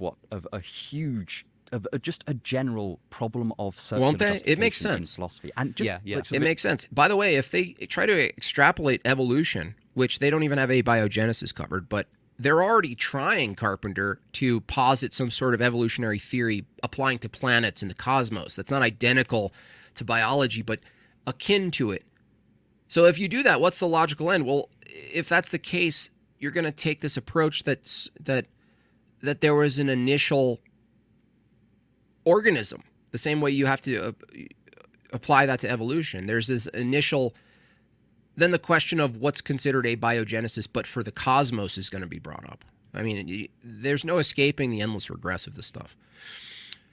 The universe abides by the laws of physics because it's physical. No, that doesn't follow. Even from our last conversation. That's just, sorry. I thought you meant logic. Okay.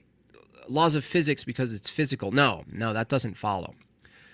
Like the way in the status, big tech, of something physical, it doesn't follow that there's a law in the behavior of it with other things. It doesn't follow. That's a jump. It doesn't abide by the laws of logic. It does. To say something exists and it's physical means that there's a distinction of what physical means, which means it abides by the law of identity and non-contradiction. We use logic to think about the world. No, the ability to think about the world presupposes a process that produced your thinker. If there's a process that presupposes your thinker, big tech, you should be getting this by now. With the example of your parents existing, it demonstrates that the laws of thought, the law of identity, non-contradiction, that your father couldn't have sex with himself, another version of himself, to have you. It needed to be specifically, there was a father who's your father, and there was a mother who's your mother, and there was a set of operations which also abide by the law of identity. And the operation has a result that abides by the regularity of nature and law of identity. And then 9 months later, there's a result that abides by the law of identity and the regularity of nature, and so on. So no, saying the universe abides by the laws of physics because it's physical, no, you don't grant yourself that there are laws simply because there's physicality. It's logically possible, from your worldview, that something could exist and have no logical relation, no causal relations. It could have been the case that water existed and putting heat to water didn't produce boiling. See, you see this is the same problem breakfast tacos had. By granting yourself physicality, you think you can automatically smuggle behaviors. You can't. You can't smuggle behaviors.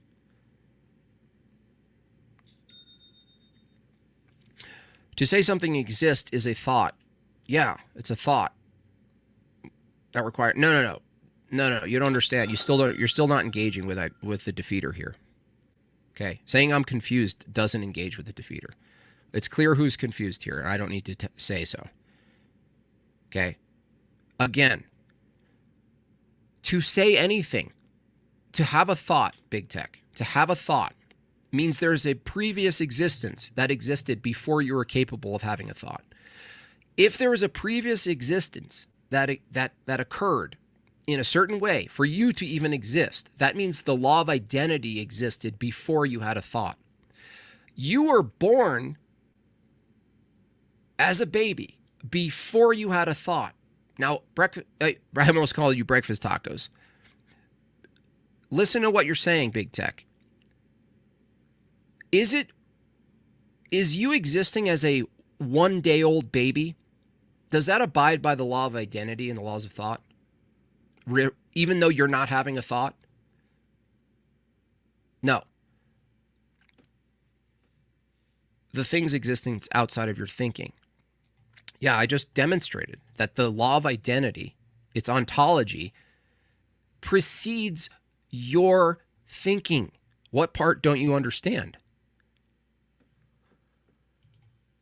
You have to admit it. That's why when I asked you, Big Tech, do you have a past that includes 2 parents? And you're like, well, I don't know. That's why you have to go to like nihilism, because I'm not sure why you would just not just answer that question. Be like, yeah. Why don't you just say, you know, Jim Bob, you're right about this. I have to rethink this.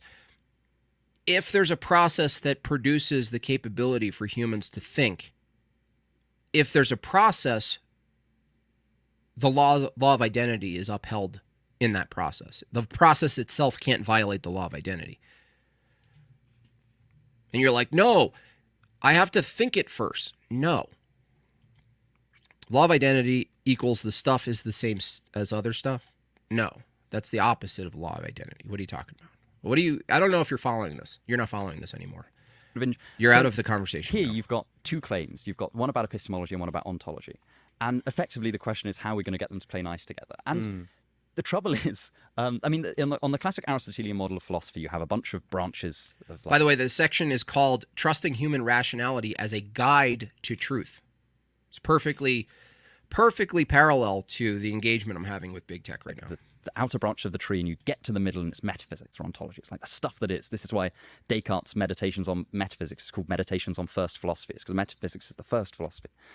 And I think that the trouble is that there is, in practice, there's an interplay. There is mutual dependence between your epistemology and your ontology. Because your ontology will justify your epistemology. But your epistemology has to justify why you believe in your ontology. Finally, an atheist who actually properly assesses the interconnectivity and the inseparable nature of the branches of philosophy.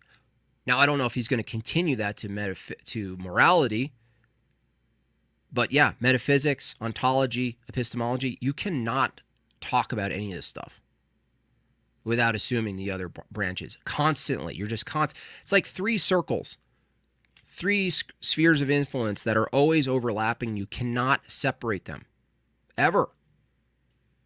Do you even know how to engage people, bro? You're just so fucking dumb. So epistemology, like the study of how you can come to know things, and ontology, the study of what is. So my epistemology, as in that's a really good example of where somebody has put forward the argument that ontology has undermined epistemology. The idea that we are simply evolved creatures, atoms bumping together, and that's all our brains are, and that's all our rationality is, has undermined or purportedly undermined the epistemology. And then the See, now he's already ahead of most atheists. All the atheists that we engage with, all of these discords, they fundamentally would spurg at this. They probably are in the chat, in the comments, honestly, going, no, you can't say that. That if the ontology of rationality is purely physical molecules bumping together, if your then your epistemology is reduced to molecules bumping together, so they undermine each other. And this is kind of fascinating, right? But then you have to assume the reliability of epistemology in order to come to any sort of ontology. Yeah. So when the theist, it's I don't know what you mean by that, Ian. The extent. No, I do reviews, and then I open up the panel sometimes, or I'll go on. What are you talking about? I engage constantly. What are you talking about? It's actually you guys who don't engage. Iron Charioteer has been here for a year plus, and he's never called in. That's called not engaging with me. You guys project. You're just a bunch of chat pussies. All of you. A bunch of chat pussies. Not just that the theist argument is circular when they would say, oh, well, God would ground that. It's like, well, but prior to God grounding it, how do you know that? What's the preconsidered reliability of your epistemology? Now, he's using some sort of criteria problem, right? And it's not like the problem of the criterion isn't a valid thing to look at. It's just the problem here is this is why everything pushes to the necessary preconditions argument, that you can't escape making a tag argument, even if you're not a God believer. You have to make the tag for something. They do tag for initial state. They do tag for, quantum foam. The tag for quantum, the transcendental argument for quantum foam. They can't escape it. This is why you can't use autonomous reasoning in epistemology to get you to the necessary preconditions. You have to argue the necessity. You have to posit something that's ultimately circular as a starting point. You can't avoid this. It's impossible. The only difference is the autonomous reasoner is saying they're the necessary precondition for truth because they're appealing to their own reasoning. They're not justifying how it is they have reasoning. They're just granting themselves reasoning. The fact that we're given reasoning to come to the necessary preconditions, it doesn't mean you're doing autonomous reasoning. You have to account for a reasoning existing altogether, which means you're already appealing outside of yourself. That has allowed you to know that your reasoning chain from God existing to the reliability of your epistemology works. But this is sometimes posited as a problem for the theist, but it's not. It's a problem for everyone.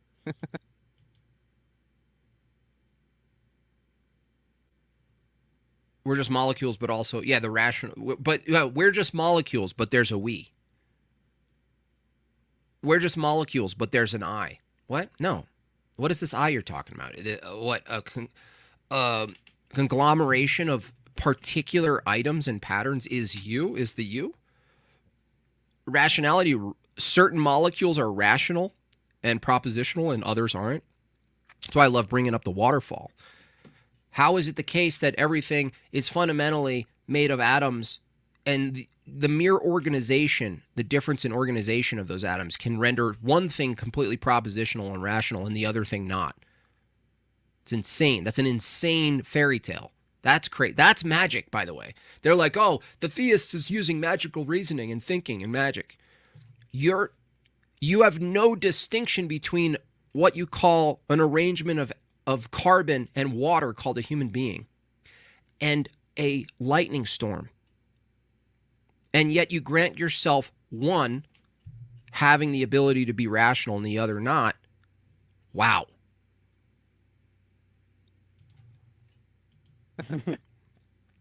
Who does Alex O'Connor looks like a actor. Charles Bronson? Looks like a Charles Bronson. But it's a problem for everyone, right? It's because of this. It's because thank you for your $9.99, Tony. Is predicated on what we think is, and what we believe is the case is predicated on what we think we can know. Yeah. So we'll break this down, even if just for your sake, Alex. I could see you looking. He won't debate me. I'm too little for him. Look, I have 17,000 followers. Come on. And I think don't apologize. That's what we're here for. But they won't. And if they did, that would be great. It's just that they won't. I'm also too aggressive. I can't sit here and try to pretend I'm sitting in a fucking library that smells like a pipe. You know, I'm low class. I grew up in an old farmhouse. Okay, I'm aggressive. I'm arrogant. I'm gonna mock you. Okay, they don't like that. They don't want that. They don't want that. I think I'm toxic. Make sure that I'm understanding what you're toxic. Saying. There's like a circularity potentially in the God justification in saying, well, I can trust my rationality because God. You have 750. That's what Descartes does. Yeah. You have 750. Everybody, go over and follow Mr. Westford. We got to get this guy over 1,000. And also, this is a good time to hit the like button.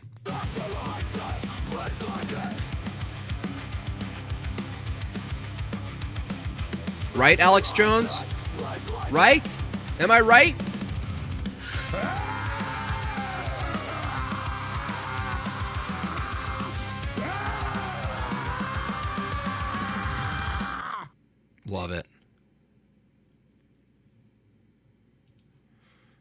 famous criticisms of Descartes' work is known as the Cartesian Yeah, circle. he'd have a better... Yeah, It's this circle Andrew... of like, well, if you need God... Andrew is in the position to debate a lot of these people. Yep. And he could manage. He's just more... He's more inclined to political debate and granting all of the shit. And he's less like... I think Jay Dyer should be debating Alex, right? These two should be debating. I wouldn't even say me or Andrew. Jay Dyer should be debating Alex at the paradigm level of these two counter views of really the debate ultimately ends up being theonomous reason and autonomous reason, and then everything else that follows under those two umbrellas. Physicalism versus non-physicalism, maybe. Naturalism versus supernaturalism. Jay Dyer's going to be on AP's channel. Who's AP? I don't know short letters anymore. I don't know who is AP. Who dat? Who did it? To justify your reasoning ability, how do you reason that God exists in order to justify apostate that prophet? Ability? And it sort of goes around in a circle, right? And so... Yeah, kind of what's happening now. I mean, Jay has done and continues to do lots of work against atheism, but it's kind of like a fun trio. My buddy texted me. He was like, oh, it's fun to watch you guys because Andrew's got the degens. He attacks the degens, debates against the Muslims, but mostly focuses on the degens. And Jay is focused on heresies, Islamicists, and so forth, but still debates atheism. But I'm like rigidly focused on materialists and atheists. Is he a Talmud apologist? He's a Zio. Isn't he a Zio guy? Montana Moser, $5. Thank you. I know I'm harping on this. Ken Ham legit? No, I don't really take Ken Ham seriously. Scientific approach to the faith make any sense? No, it doesn't. Scientific approach to the faith. There's a great video on this by David Patrick Harry over at Church of the Eternal Logos. I forgot what it's called, but it essentially goes over in great detail the difference between correspondence theory and coherency, classical foundationalism versus the transcendental approach. And what we find is that someone like Ken Ham or anyone else, if they're arguing from the scientific paradigm, they're really in the atheist paradigm. And if you're in the atheist paradigm, how are you going to try to use the atheist paradigm, which is naturalistic, to jump to supernaturalism as a result from an argument, rather than questioning the starting point of why you even have the scientific approach to begin with? That's why it's kind of frustrating, because the people who argue like Ken Ham and the other, they get more play because they're inside the atheist paradigm. They get more lip service. They get more spots on panels. They get more debates because the atheist is going to mostly engage with that because it's their paradigm. It makes sense that the William Lane Craigs and the Ken Hams are the more popular fodder or subjects for the atheist community to kind of entangle themselves with, because they're arguing from the atheist paradigm. It's ultimately a bad position. It's a bad position to take. Karamazoo gifted 1 membership. Thank you so much. Tony, another $4.99. I appreciate that. How do you think a serious conversation between Dyer and William Lane Craig would go? I think it would go well. William Lane Craig is very well-mannered. Very well-mannered. I mean, it takes a long time. I think Jay might be bored, in fact.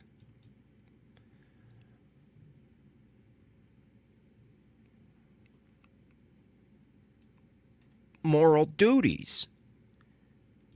If the atheists can't ground their moral duties, there's ultimately a deontological necessity of God. Now, I will give William Lane Craig some credit for absolutely, hands down, decimating Sam Harris's moral landscape. I believe I have a knockdown argument.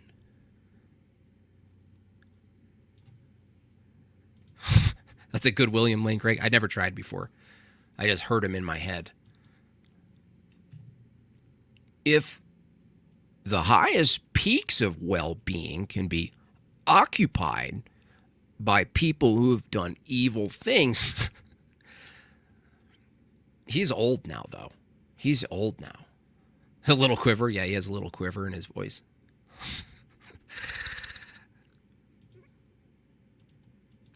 Think about like the atheist version of this, or the atheist problem here, is really put together best, I think, by Alvin Plantinga. His evolutionary argument against naturalism. So he specifically makes the case that if you believe in evolution, I've talked about this a lot, right?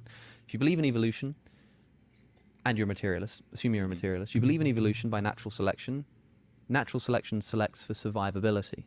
It doesn't select for truth. Which means that if you believe in evolution, you believe that your reasoning faculty has not evolved to be sensitive to truth, but to survivability. Why do you believe in evolution? Oh, because you've reasoned your way into it. But the thing you've just reasoned your way into, evolution, has undermined your ability to trust the reasoning process that. Also,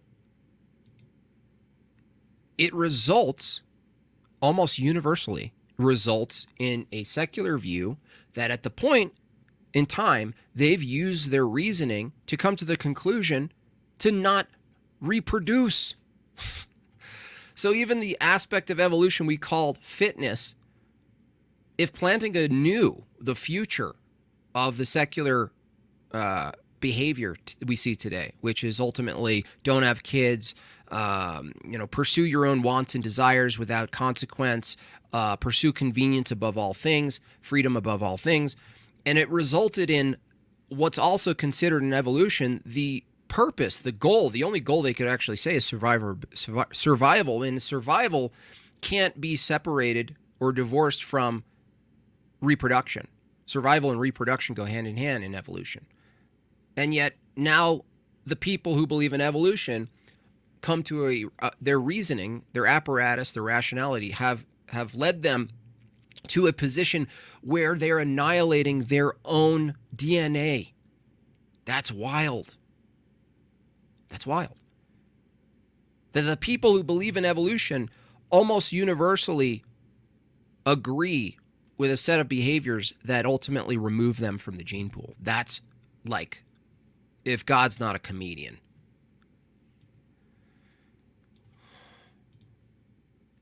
Speaking of a terrible take on how to look at God,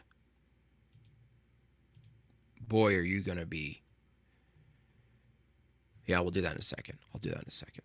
Saw a terrible clip. That you've used to reason into it. So he sort of points out that, like, you can't be a materialist and believe in evolution. Self-cleaning oven, because that's believing funny. in evolution That's undercuts funny. the reasons you have for believing in evolution. The thing is, right? Yeah, that's right. One of these That's right. is a vicious circle, and one of them is a That's virtuous horrifyingly circle. true, bonsai. Because for the atheists, Wow. you've got this That's horrifying. horrible problem where, like, you've got this weird circle of like, If well, God yeah, will, okay, why like, bad thing happen? I believe that it's just atoms bumping into each other that has no connection to truth, and that's produced this belief. But it's that belief which has caused this reasoning, and you're getting all messed up.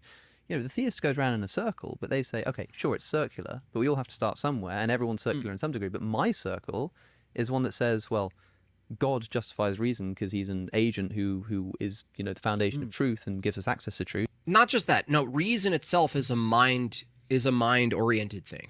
Reason, logic, truth, meaning. These are all mind-oriented things. So we don't just out of nowhere posit the same way someone would posit like a spaghetti monster. We don't just posit that God is the foundation of reason. There is a way to communicate that makes sense. We would say God is the foundation of truth, even from an atheist view who wouldn't put truth as a being like we would. Even if we granted that category of truth, low T truth, lower testosterone truth, we would say, okay, so if truth is mind dependent, but it's absolute, even from the atheist view, to deny it's absolute is a contradiction. Then how do you ground such a thing if it's not an object in the world from an empirical standard? You can't. So it's not just this like lazy leap to link truth to a person. It's not a lazy leap to link absolute concepts to an absolute mind. It's truth. And yeah, sure, I've used my reasoning faculty to get there, but that circle is like consistent and self-contained and gives you this access to truth, even though it's still circular. It's one that sort of gives you trust in truth. Yes. I mean, I think that the circularity still applies to the atheist who is an empiricist, because they're ultimately saying, I trust my senses, and my senses tell me to trust my senses. You don't escape circularity. All worldviews are faith-based. All knowledge, all worldviews are theory-laden. And if we're on a web, this is the analogy I use. If there's a bunch of random people on a web of knowledge, the person who wants to know the truth of the matter, ultimately, of the web of knowledge, they're not going to go to the side strands. They're going to go to the anchors. What are the anchor points of the web of knowledge that's theory-laden? What is it grounded to? What is it tied to? Like, you couldn't have a web without the anchors. You need the anchor points to be drawn out to stable objects, stable things, invariant things, or it collapses. So what's the invariant thing? The anchors. The anchors, I hope you guys are following this. The anchors in a worldview, if the anchors are not identical to the longest strands of the web, those are, in an atheist view, the axioms. Well, I use my axioms. No, you have nothing to tie your axioms to. If your axioms are those longer, thicker threads that are stronger from the middle outward, if those are your axioms, I use the law of identity, I use my reason, I use rationality, I use science. Okay, what are those tied to, bruh? What are they tied to? Well, no, they're tied to themselves. That's what they have to say. They're tied to themselves. That doesn't make sense. They can't be tied to themselves. Thank you for your Polish money, I believe. Appreciate that. May our Lord Jesus bless you for your hard work, Mr. Jim Bob. Just found out your channel, Atheism is Winning Debates on the Internet in my country. Now I know more and can use your knowledge for myself. Yeah, please continue the debates. My axioms. Yeah, I think that is essentially the core difference between the two, right? Self-undermining versus self-reinforcing. Yeah. I just wanted to point out that. Let's go to the laws of logic. Where do the laws of logic come from? Oh, yeah, no, this is a fascinating one. He's already stumped. One thing is that when I was at he knows uni, this is a bad my one. specialty was mathematical logic. It was like, it's what I focused on during my do we final need music year or and then something? during my master's. So it's a very interesting question. There's a lot of dispute, understandably. Yeah. Some argue that logic is fundamentally empiricist in founding. So some people argue that the laws of logic are abstracted from our observations. We don't see contradictions. So nope. No. You already start. I mean, come on, dude. You really think that's a good take? No. You have to use and assume the laws of logic before you do intake data. What are you talking about? The first fundamental assumption of the laws of thought is that you exist and there's an external world. By the way, the moment you state that you exist and there's an external world, you're now beyond assuming the laws of thought, but you're now doing metaphysics, something called the external world. That's interesting. He's saying, oh, well, some people think. Now, notice how he didn't say he believes that. This is what the philosophers always do. They just cover a broad variety of what some people can think. They never answer what they think.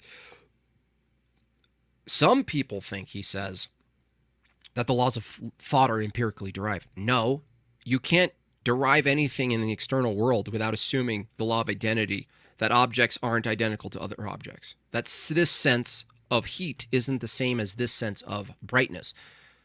This sense of smell is not the same as this sense of pain.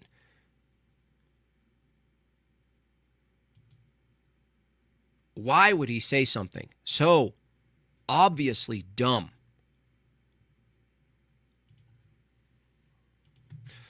Love this stream, Jim Bob. I hope you'd keep it up. Thank you. Before you go, hit the like button. Appreciate you. We have the law of non-contradiction, and there are various. Oh, we have it. Hey guys, so, like, we have it. So because there's a physical thing out there in the world, we have the law of non-contradiction. No. Way to grant yourself the first starting point of there's something out there in the world is the assumption that you are not identical to that thing. So he's like, oh, we see this in stuff. We see this in objects and stuff. No, who's this you? Who's this we? What are you talking about? Like, there was an attempted research program called Quantum Logic in like the 80s by Hilary Putnam, I think. Oh, and Hillary? He modified the classical laws of logic in line with observations from quantum theory about the thing is the same as the thing. No, it's not the same as the thing. That's the point, big tech. How are you not following this at this point?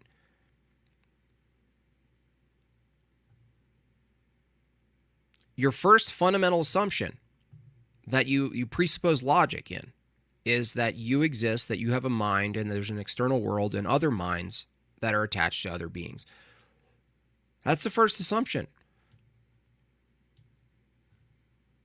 Only after that do you do like higher resolution sense input. You don't, by the way, you don't sense the laws of logic. You don't sense them. There's nothing called the law of identity that's a data input. There's no data law of identity that you're inputting. There's nothing. That's why empiricism has failed. That's why David Hume is completely consistent when he points out this problem. Sense data, there's no law of identity. There's nothing called the law of identity that you're discerning with your senses.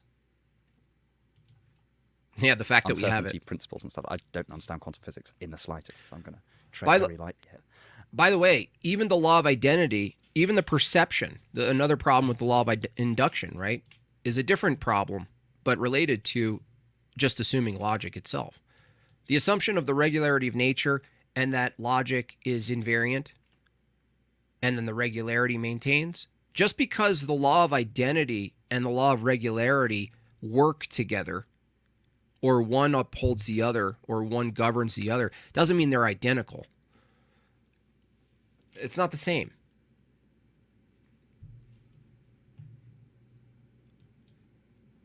So the regularity of nature now, the problem of induction, all of their reasoning is basically post-diction.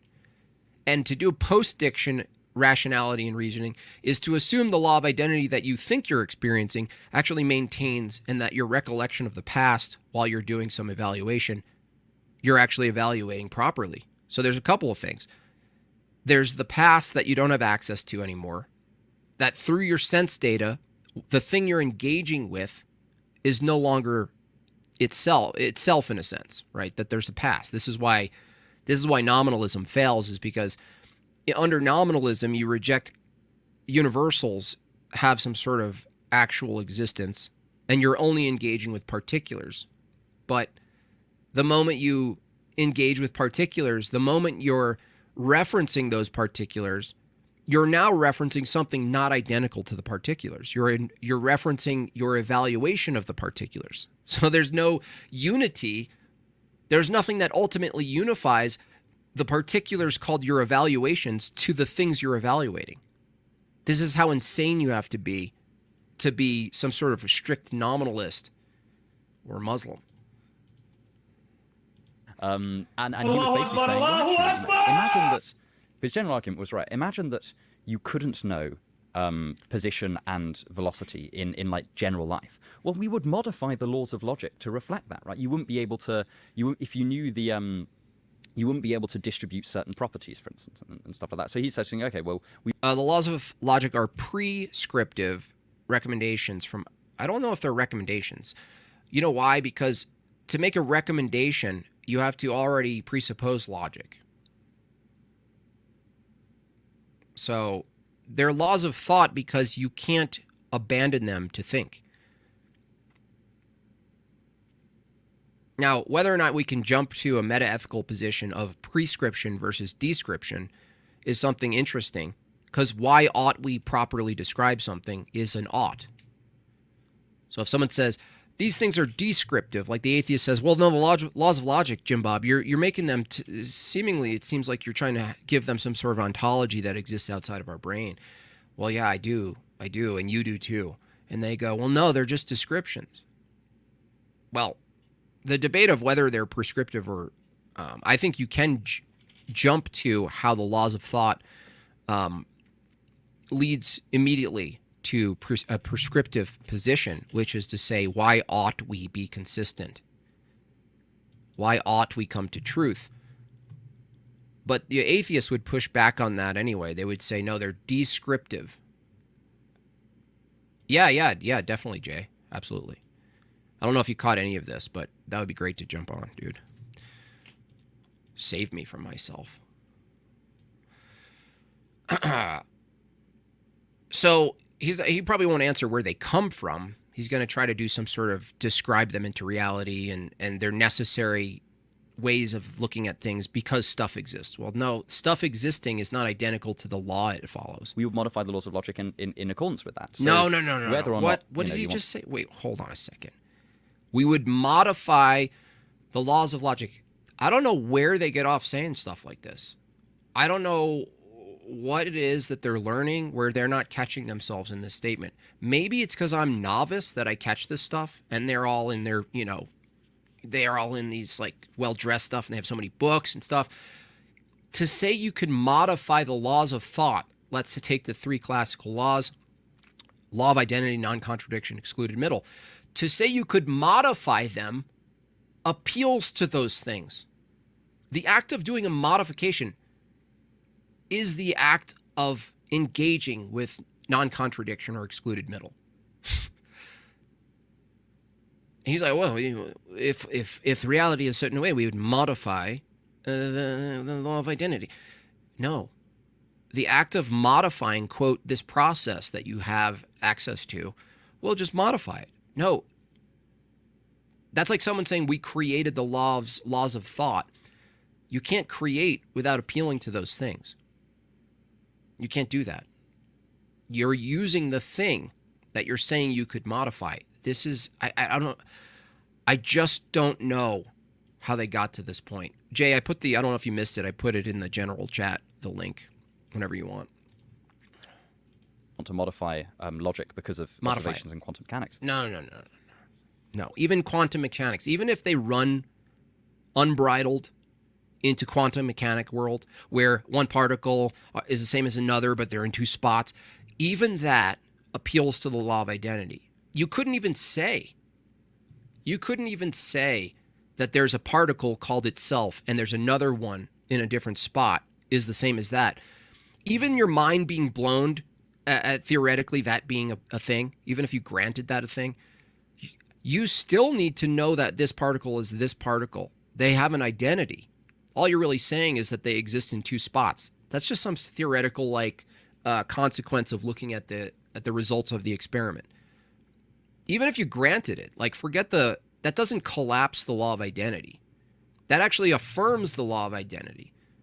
The reason is because how could you come to the conclusion that this particle is itself and this particle is itself unless you knew that one of them wasn't this other particle you were confusing for this one?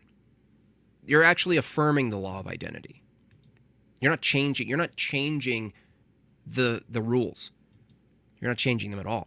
Caesar the Great, 499, if the laws of logic were anything other than real and objective, I should be able to change them. Yeah, it's interesting you said that, Caesar, because he's actually proposing you could. If that's the case, right? If that's the case, the laws of thought, according to this guy, are conventional and that they're not actually laws. And if they're conventions, now he needs something absolute that governs how he comes to conventions. Does that make sense? If he changes his conventions and he says we can change the laws of logic because they're just conventional to our goals and how we perceive things, there now needs to be some ultimate new set of laws that allow even that to be the case. It's impossible to think illogically. In a sense, I've actually thought about this before. When we say something's illogical, it's impossible to escape logic to say illogical. So when we say, is it impossible to think illogically, we can use that phrase and say someone's not thinking consistently with logic where something's wrong, and we call that illogical. But it is, in fact, impossible to think even illogically without assuming logic. Like the same thing, like if logic is the positive and illogical is the misuse of it, or a misfire, or a direction away from logical consistency, then that's just the thing that's missing the mark of logic. So yeah, I do, Jay. Yeah, jump on. So this guy's saying, okay, here we're going to change the laws of thought. He's suggesting, well, what this does show is that the laws of logic would be alterable if we encountered certain things in the world. No, that's so stupid. That's so dumb. I can't believe. It gets frustrating. I'm starting to do the Jay Dyer sigh. All right, this is dumb. Next. Scoober. Dude, listen how dumb this is. Oh, if we observe something else in the world, then we change the laws of thought. The laws of logic you used to perceive those things needed to be true. Okay, just listen. Just listen to what he's saying. Listen again. Listen to what he's saying. You wouldn't be able to distribute certain properties, for instance, and stuff like that. So he's saying, okay, well, we would modify the laws of logic in accordance with that. So whether or not you want to modify logic because of observations in quantum mechanics, he's suggesting, well, what this does show is that the laws of logic would be alterable if we encountered certain things in the world. Thus, encountering certain things in the world presuppose the logic that you're thinking is alterable. You notice that? So he's going to perceive some things using the standard logic that we have that he can't refute or counter. And then he's going to use that logic to give himself his data input. And then his assumption is that after he's received the input of things in the world through the classical laws, after the fact, he's going to abandon the laws that he used to perceive to then rewrite the laws. That makes no sense. I mean, that is so idiotic. Yeah, Jay, definitely hit the link if you see it. It's so idiotic. The reasoning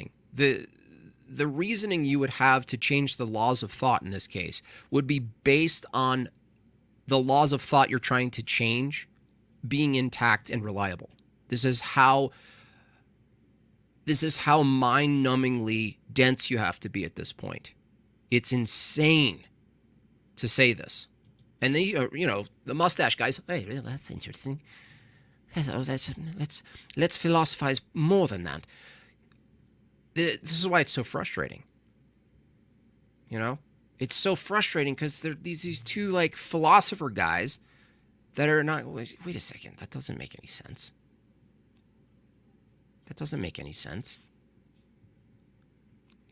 How to think yourself off a cliff, correct? Yeah. Kelly Mitchell, $5. Thank you so much, Kelly. Then I'll just create a universe where the laws of logic can be modified. Yeah, here he did it. Abandon the laws that you use to perceive the external world as a reason to change the laws that were required for you to perceive that thing. I mean, this is insane. There is some empirical component to the laws of logic, but that's the epistemological answer for Putnam. For other people, it's intuition, and for others. But he didn't answer the question. The question is, where do the laws of logic come from? The question was not, can you hypothesize an imaginary clown world in which you can conventionally change the laws of thought? That wasn't the question. That was not the question. But there's also the metaphysical problem, which is, why do the laws of logic work? And again, No. You're just not answering the question, guys. You're just sharing your tea and crumpets, right? You're shopping for these collared shirts together online in the breaks, in the break room, and you're not answering this question. Where do they come from? Where do they come from? Which ends up being an ontological question. Fine. He's just saying, well, the question actually brings up a bigger question I can't answer, which is what's the ontological status of logic? Not the question. Where does it come from? Where do they come from? That's the this question. kind of human metaphysical really annoying. Directions of explanation where some people say, It's getting me mad. like Putnam will say, well, the laws of logic work because they are designed to fit the world. We have designed them to fit the world. No, we didn't design them to fit the world. No, that's just insane. No, we described something. We described the laws of thought. And the fact that the laws of thought are consistent with the world doesn't mean the laws of thought are identical to the objects. We didn't describe them because they work, because to describe something already appeals to the thing, is already in existence. They're just like, I don't know if Peterson would consider this postmodernism. Postmodernism! He's taking a fundamental approach that if you describe something, then it's real, so long as you accurately describe it and it's consistent with reality.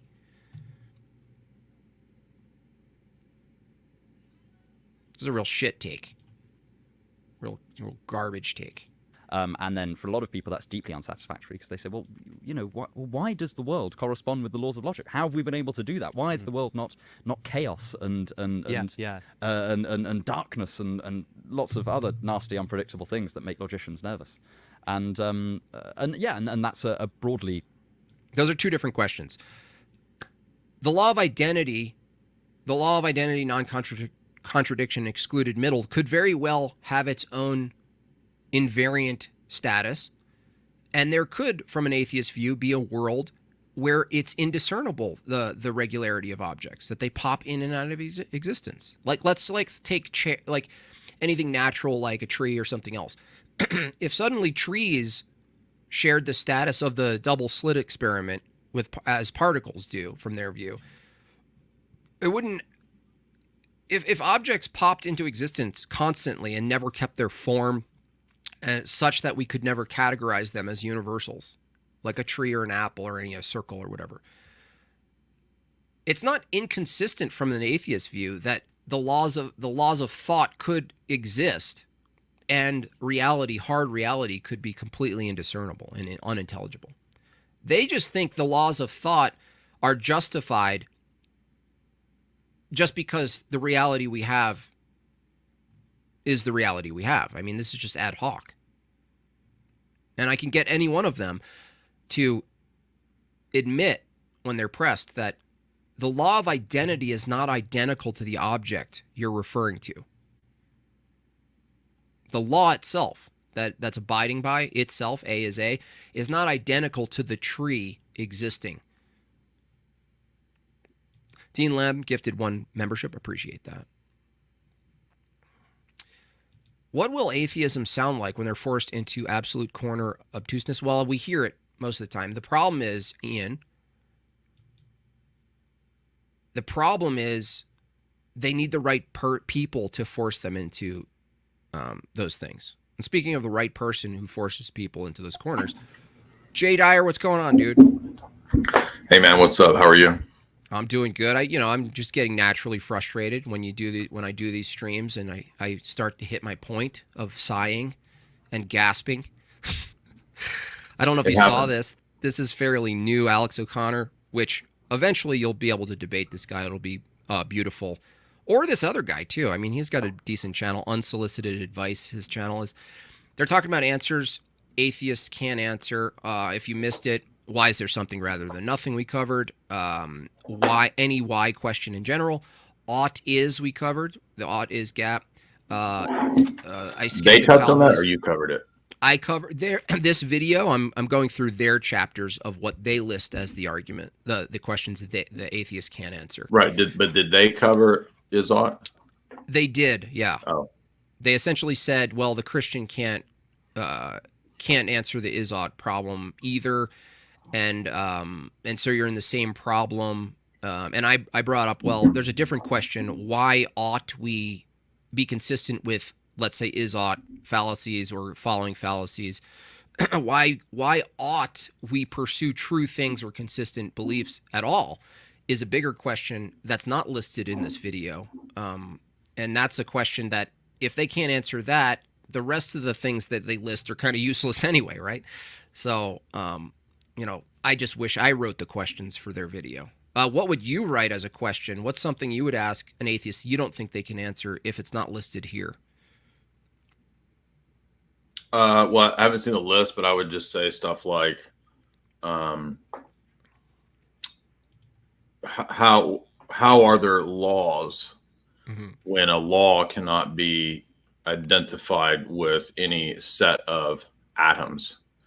And if they say something like, or molecules, well, it's a recognition of a pattern. To call something a pattern assumes what is in question, which is what's the unifying thing between these particular instances. And they can never get anything more. If it's all just molecules, well, there's not actually any similarity between these things, unless you want to say because they're all molecules, which doesn't actually tell us any pattern because everything's molecules. So really there would be no pattern. And this, I think, derives from the fact, as you're probably figuring out as you go through this video, which I haven't seen, but I'm assuming, because all atheists do this, just simply that, look, atheism has to essentially reject metaphysics for the most part. Yep. And at the same time, pretend that they have some kind of common sense, simple way to account for the metaphysics and the principles that they're denying. And that's always what happens. Right. Yeah. So an atheist view, which ultimately almost every time reduces to physicalism or naturalism, they're engaging with a bunch of, in their worldview, particulars that don't have a unifying principle or law to them. Yeah, they're all just particulars. And that because they occur as they work together, that's enough for them to just grant themselves some sort of uniformity. But the particulars themselves don't give them the uniformity. And what is the law? Exactly. And usually when you drill into it, it just ends up being a circle. They just restate that it's the things that are similar. What are the things that are similar? The patterns that are alike. It's just like they can never really give you anything substantial, because once they admit metaphysical principles, they're in an even deeper dilemma, because they have to then try to give an account for something that most of the time their position out of hand rejects. Dude, every time to me, it always goes to Allah's foot. It's every single time where you're like, well, what are you referring to that's similar to this other thing? He's trying right now, this guy, by the way, Jay, he's saying that, well, the laws of thought are just consistent descriptions with how we see the physical world, which obviously is appealing to the thing in question, because in order to engage with it. Go ahead. Yeah. So they're descriptions of the actual physical world or the way we see the physical world, because those are two different things in the history of empiricism. Yeah. So there's the things in the world, and then they just grant themselves, well, their interpretation of the things in the world are self-evident, but that's not true, is it? No. So also the uniformity of how people interpret things in the world has this coherency. It's not identical. We misfire, we get some things wrong, but there's a general unity between mind concepts and the material world, and those are particular things under the atheists that they can't even justify, but let alone that they work together. That's two different things. Correct. And then there's another layer too, which is often missed because a lot of people don't do anything with linguistic philosophy. And I'm not a linguistic philosophy expert, but I had enough of it to notice some of the big flaws or the big holes in the atheist position, which is that if you get into the nitty gritty of linguistic philosophy, you start to realize there's a difference between a proposition, like the truth value of the proposition, and what it's referring to. So to say that nature operates in a law-like fashion, there's a truth value there that's assumed. That's not reducible to or identical to the symbols on the page or the words coming out of your mouth or the breath coming out of your mouth, or the things themselves. So you see that there's different layers going on, and almost always because of their stupidity, their reductionism, their lack of knowledge of philosophy. They always collapse everything. Mm-hmm. So if you were to actually start to distinguish these things, they really would kind of, they become deer in the headlights because they've never thought about distinguishing those things. The proposition itself, the truth value of the proposition, which is in some way a universal, and the things themselves, the referent. Mm-hmm. Yeah. And by the way, I've argued that when I argued that from the physicalist atheist view that that laws, evaluations and propositions, if they're reduced to material, end up just being effects of previous mechanical physics. But I granted them too much in that video because I use laws of physics. That's already a whole category that's in question that I shouldn't grant them. So instead I got it reduced to, well, for the knowledge to be possible under the atheist physicalist view is that you have to have a meaningful distinction between a referent and a reference. Mm-hmm. And what's fascinating about their view is that every new reference that they grant themselves under their own view is just a new event in time, which means it's a referent now. So it's like a percolation from the brain, some weird epiphenomenal thing happens, a brain fart, and they call that the evaluation or the proposition about the other thing that's physical, right? Oh, this other thing called a tree or my thoughts. Well, no. Now you're stuck with a thing called a referent, which is another event that you need an evaluator for. Well, and it's all, that, all the way down. Meaning inheres over in the mind over time. Mm-hmm. So in other words, right. Not just identity over time in terms of objects, but if they predicate meaning of some object or some subject or whatever, the idea is that there's the same meaning that's going on in my head is actually matching up over time to the objects in the world which have identity over time. So the more you dissect this, the more it really is resting on all kinds of things that they just never even thought of, and most of the time they don't know what you're asking when you ask them these questions. I'm trying to find ways to draw this in not a huge insult, but it's just kind of funny, like in basically whiteboard crayon stuff to show physically what I mean, because you know why? Because if you defend physicalism, you really do have to, whiteboard, you really have to tell me the difference between a bunch of molecules you call a waterfall or bubbling or a tree, and the molecules you call in the brain called thinking and evaluating. And the difference between those, you're going to have to tell me physically the difference between the two, such that one has the capacity to be truth-apt and the other is just an object in space. They never quite understand what I'm asking, so I'm trying to get better at just doodling and maybe put it up on a board. The whiteboard wins every time, doesn't it? Yeah, I mean, if I write this out, this proposition, nature is law-like. Mm-hmm.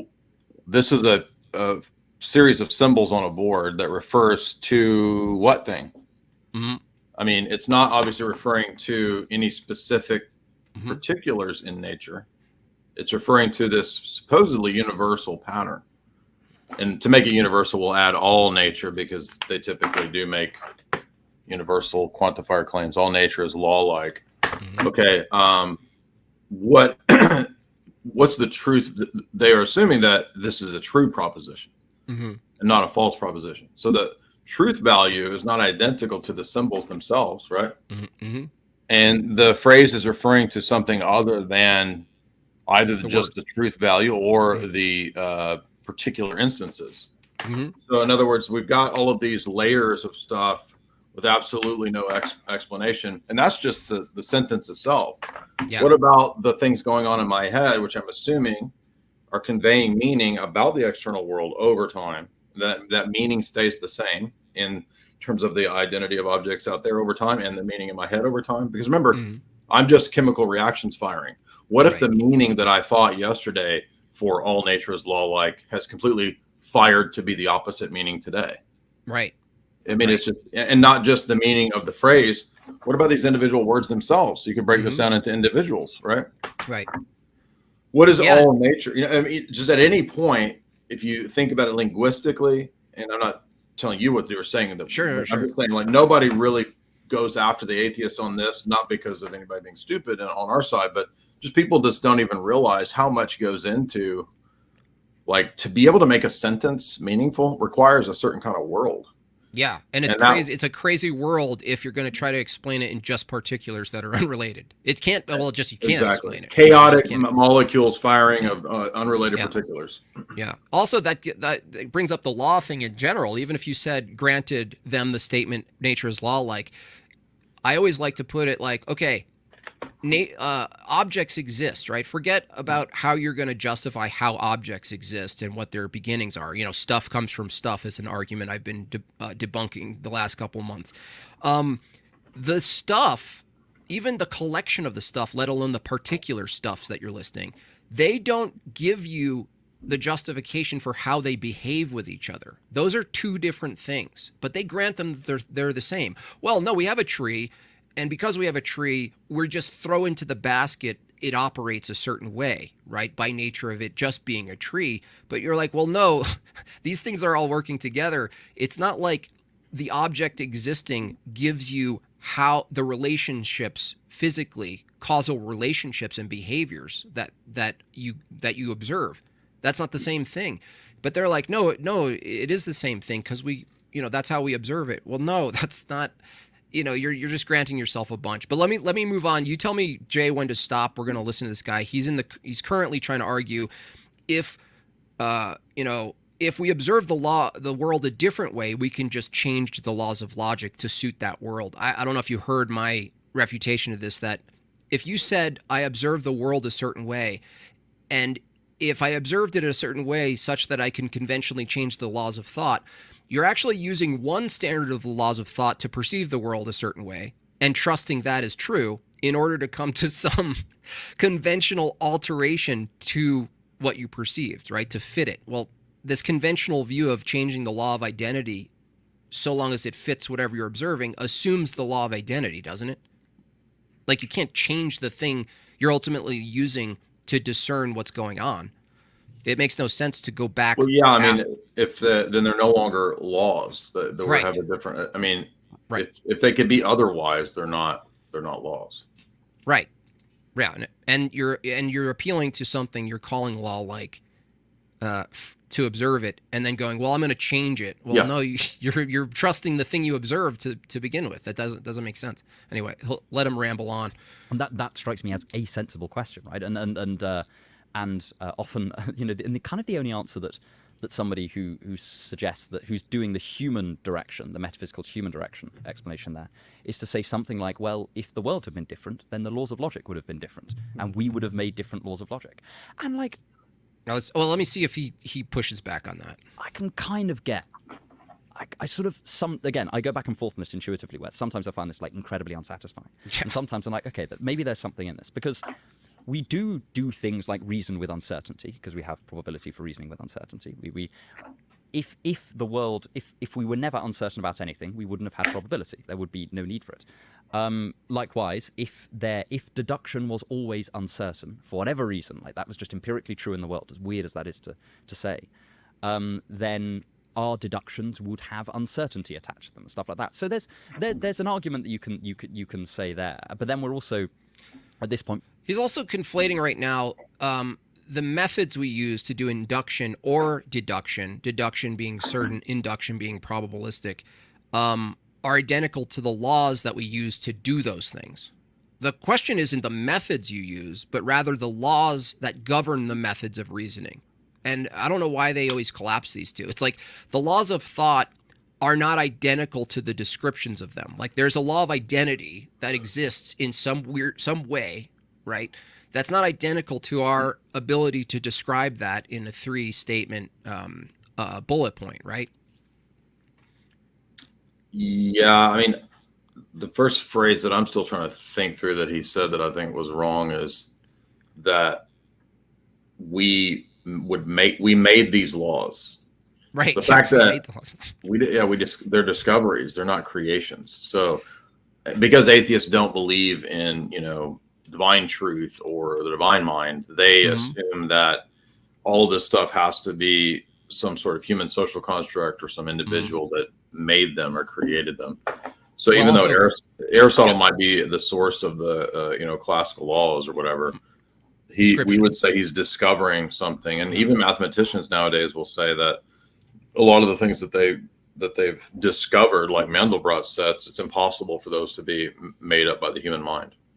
Yeah. Also, something really obvious here is that to say someone created something is to assume the law of identity before you're creating the law of identity. Like, this is why it's fun when I talk to these people when they assume axioms. They're like, I just, we developed the laws of thought, the 3 classical laws, as axioms. And I say, how do you develop something without using the thing that you're saying you're developing? It's impossible, right? So it's like, yeah, it's kind of stupid. Like if they actually think that it didn't exist before that. So in other words, 2 rocks and 2 rocks wasn't 4 rocks until somebody decided that it was 4 rocks. Right. Yeah. As opposed to if you discover the laws of thought, the math of 2 plus 2 is derivative of the laws of logic, and that 2, right, is under some sort of discovery and not from a creation. You don't create. It's not created. Yeah, it's discovered.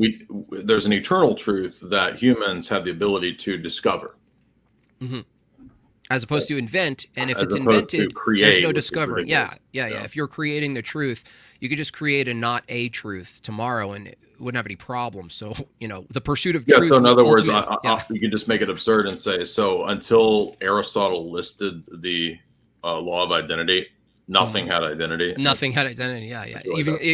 Even Aristotle. There was no him. Yeah. Bumping up against something we talked about at the beginning of the episode, which is what is the limits of possibility? Yes. Is it in some sense impossible for the laws of logic to have been different? Because by the laws of logic, what are we talking about? Yeah, actually, that's a good point as well, because the laws of logic are themselves kind of controversial. So classically, things like a few uncontroversial laws, well, as uncontroversial as anything. Well, I mean, by the way, the fact that something's controversial, I'm guessing they're going to probably get into fuzzy logic or something. Well, the fallacy of incredulity, like when you were talking about his account of saying that Christians, they don't have an answer to is ought. And I'm thinking, I didn't hear what they said, but I'm guessing it was probably that they don't understand or consider it to be a sufficient answer, right? When a Christian says that God is the reasoning for, and they would probably say something like, well, I find that hard to believe. I don't see how that's a good answer. And so, the fact that even if the laws of logic are controversial, that has nothing to do with whether they're necessary for predication. Right, yeah. Whether they're not controversial or controversial is irrelevant to it's like when people say, well, Protestants and Catholics and Orthodox disagree over the church of the first 1,000 years, so we can't know. Well, the fact that people disagree is irrelevant to whether it's true or false. Yeah, I got you. Yeah, that seems to be a good safeguard from coming to any certain conclusion about it, which is all they've done so far. They haven't really said, no, we can answer that question. They're kind of being, I would even say, humble in their responses so far. A implies B, then dumb, but from it's A humble. to B, stuff like that. One of the less controversial ones is the law of non-contradiction. So not A and not A.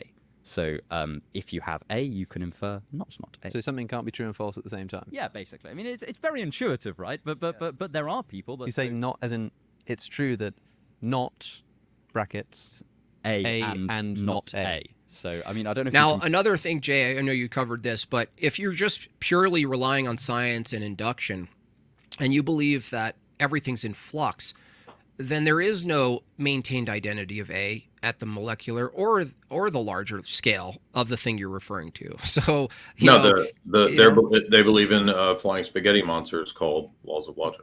Right, totally. And it's always if it's in flux, then the thing you're constantly referring to make statements, when they say, well, A can't be not A, and this is a law.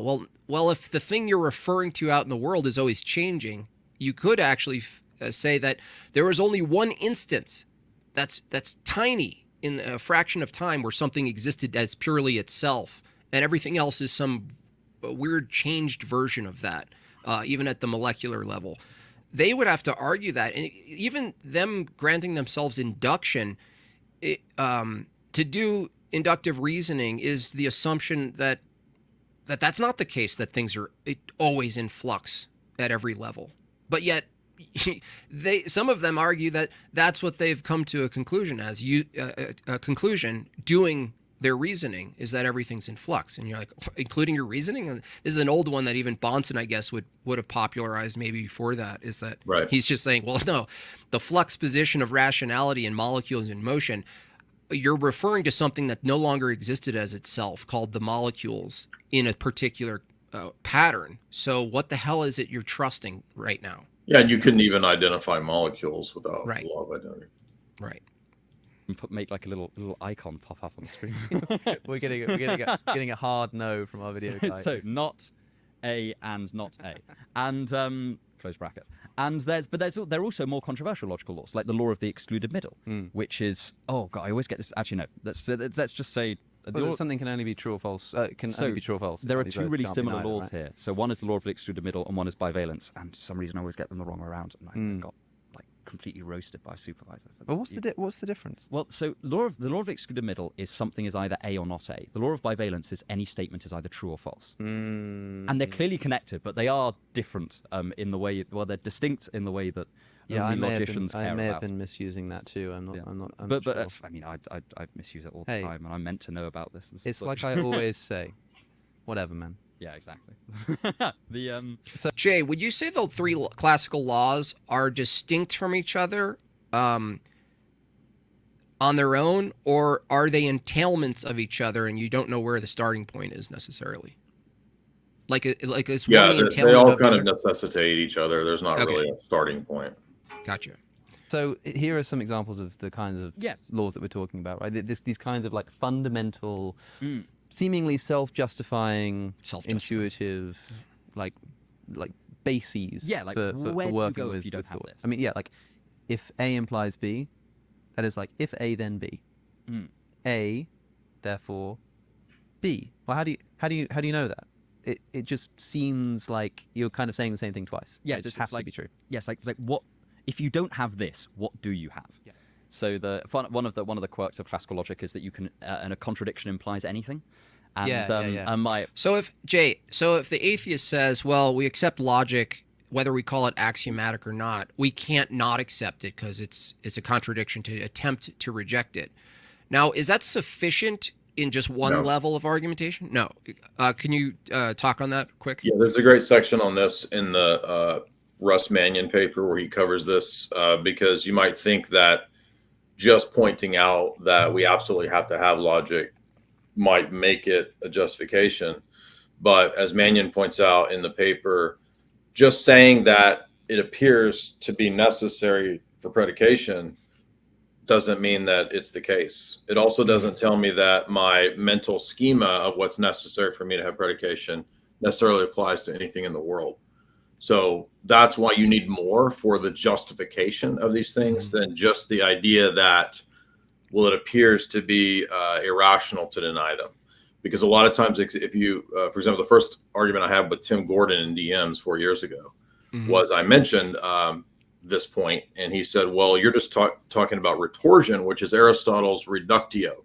Aristotle says if you disagree with the classical laws of logic or the three, law of identity, you are not just assuming it to use it, but there's a reductio here that without it, logic would be impossible. So that's true, and it's correct to say that.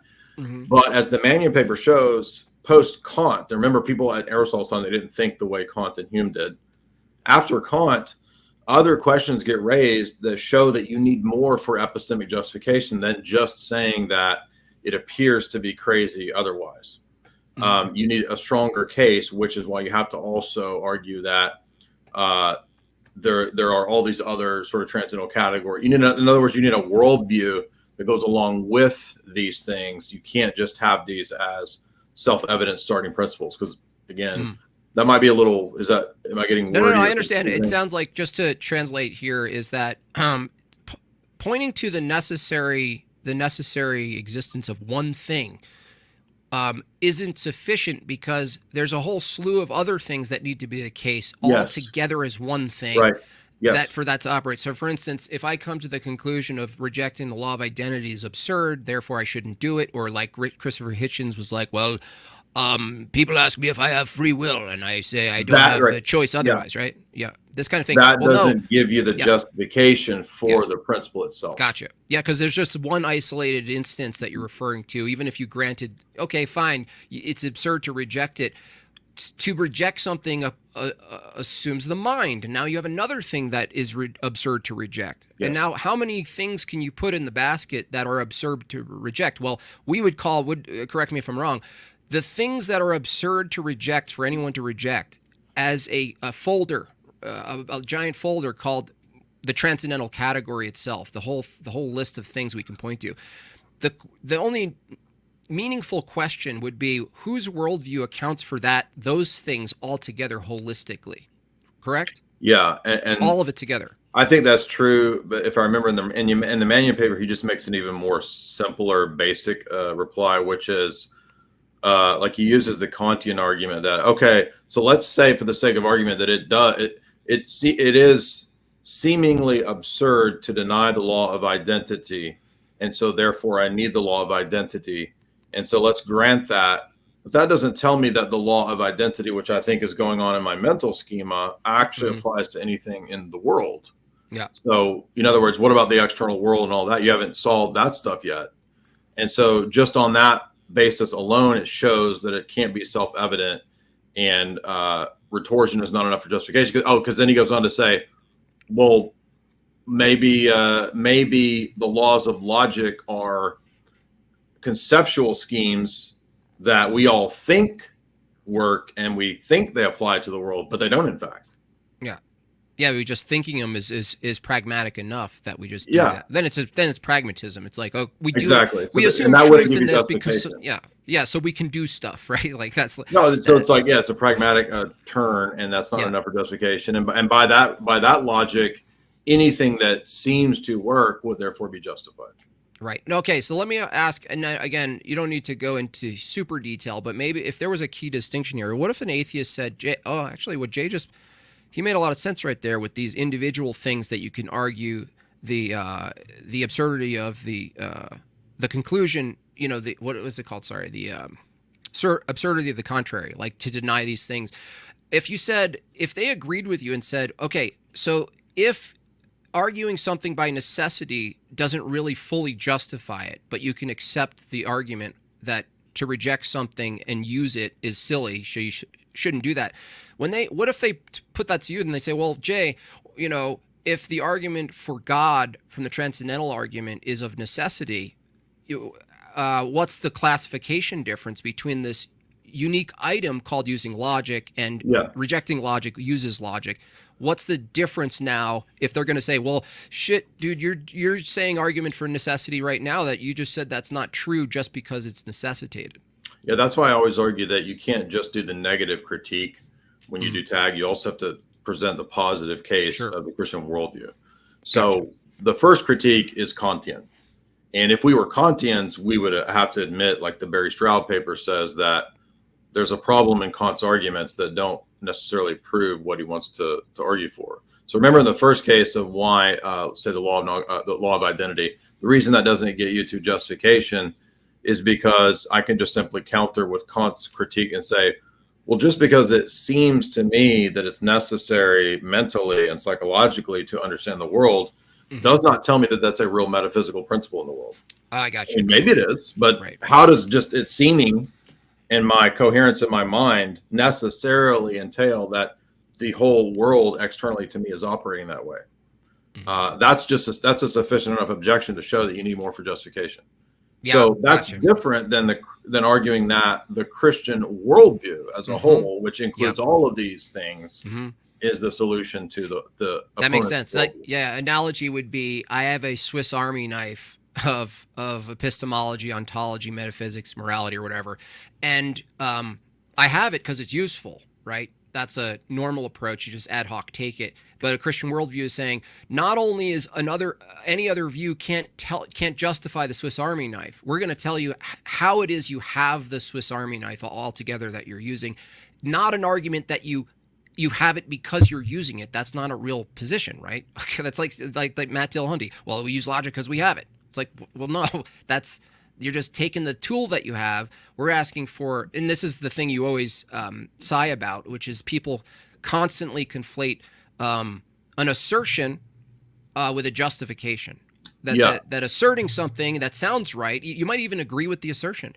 It's not the same as a justification, right? And this is even stronger a level beyond that, because this is actually saying not so much against the atheist, but against a foundationalist who would say, like Tim Gordon would say, well, look, law of identity, A equals A, I mean, through retorsion or through a reductio, if you deny it, you can't have knowledge at all. That's true, but that doesn't tell me that the principle itself is true, because Father Deacon has a paper where he argues along these lines, and he says, well, take the case of a schizophrenic. In the case of a schizophrenic's mind, it might be, to him, it might seem like all this craziness makes sense, right? Like all the voices in his head and all the weird stuff. For him, it's this coherent worldview that the government is persecuting him, right? And so everything makes sense, right? But it's not true in the external world. So the schizophrenic is an example of why and we're not saying schizophrenic is true. It's just a counterexample that shows that seeming coherence in a mental schema is not enough. You need the entire worldview. What do you say to this one? So ironic, because the first Christians would have drug you both into the streets for being philosophers. Well, they didn't deny philosophy. They denied vain philosophy, and not all philosophy. Yeah, I mean, you couldn't actually. It's just a silly position. That's silly. Like St. Justin Martyr is called Justin the philosopher. Yeah, I mean, philosophy, you can't really engage with any of the truth of the matter. You just think philosophy is a gross word, right? This is a view that probably a Protestant, probably someone who's saying, oh, I read philosophy in the Bible and it says warning against it, therefore all philosophy. I mean, the book of Ecclesiastes is a book of philosophy. Lazy. Yeah. By the way, during the all of the seven councils and before, was philosophy not necessary to debate and fight off heresies using consistency and logic and why things need to be accounted for, using our God-given faculties called the logic, heart, nous, mind, rationality? Of course. I mean, this is silly. It's vain philosophy that's rejected, not philosophy. Vain philosophy. My logic tutor in first year used to say that a good way to get your head around this intuitively is, well, if this is true, then anything can be true. Yes. Yeah, that's a great way of putting it. I've been planning on doing a video about this concept, from the false the law of ex falso quod Yes, yeah. Yes. Oh, I'm gonna actually skip to consciousness here. Not being a materialist. Yes, I mean this is almost like the kind of runs like that would apply to the logic one. Indeed, loads of ones. You can believe that consciousness is this strange, immaterial. You can believe in the existence of the soul. Okay, I wanted to. You weren't here for this, Jay. He was in the early part of this video. He was saying that there are atheists who are materialists, or materialists who are atheists, but there are people who are atheists who reject materialism. I'm saying, okay, fine. People can try to hold the view. I've come to the conclusion that I'm not. They can claim that, but I'm not certain how an atheist is not going to be whittled down into some sort of materialism or physicalism, just like New Agers, right? They use all of these metaphysical terms like spirit and mind and all these things, but when you press them on them, a New Age or a spiritual, not religious person, you push them and they end up folding down into like energy and frequencies and all of these things. Now, is it possible? Because Alex has taken the position, well, all materialists are atheists, but not all atheists are materialists. Now, is that just kind of like you go, okay, yeah, they can hold. I mean, there are in the minority, atheist philosophers and academics who are not strict materialists. There are some. But are they consistent as opposed to they just hold the position? Okay, that's what I'm saying. Is like that's a question. It's like, are they really, when pressed? I think the answer is no. Do they hold the position? Fine. Yeah. Like you could be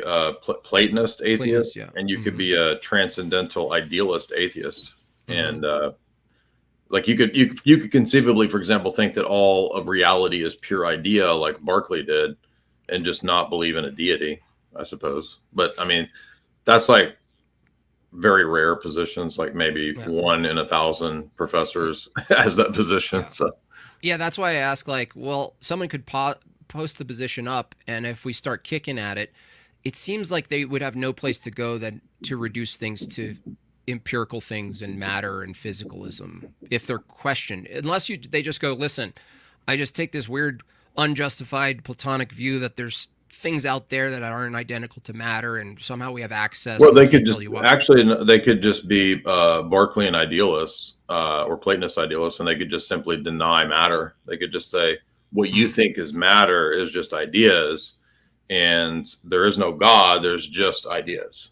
So, what exactly ideas are would just be, something immaterial, invariant, or something like that. But again, that's a very few people. I mean, there are philosophers who would think that. Yeah, but then they're basically halfway into solipsism, and at that point, because then you just ask, well, whose ideas are the proper assessment of the external world, and then it's this battle of like one person's set of ideas versus another person, but then that person has to be beyond an idea. Like if the objects in the world are just ideas, then the people in the world are just ideas. So then, I don't see how they can escape a solipsistic view. But I mean, they might think that there's many ideas and many minds. So all that exists is mind. Matter is illusory. There's many minds and many ideas, and then what we call matter is just what we think is going on with molecules, when really it's all just ideas as they're presented to us.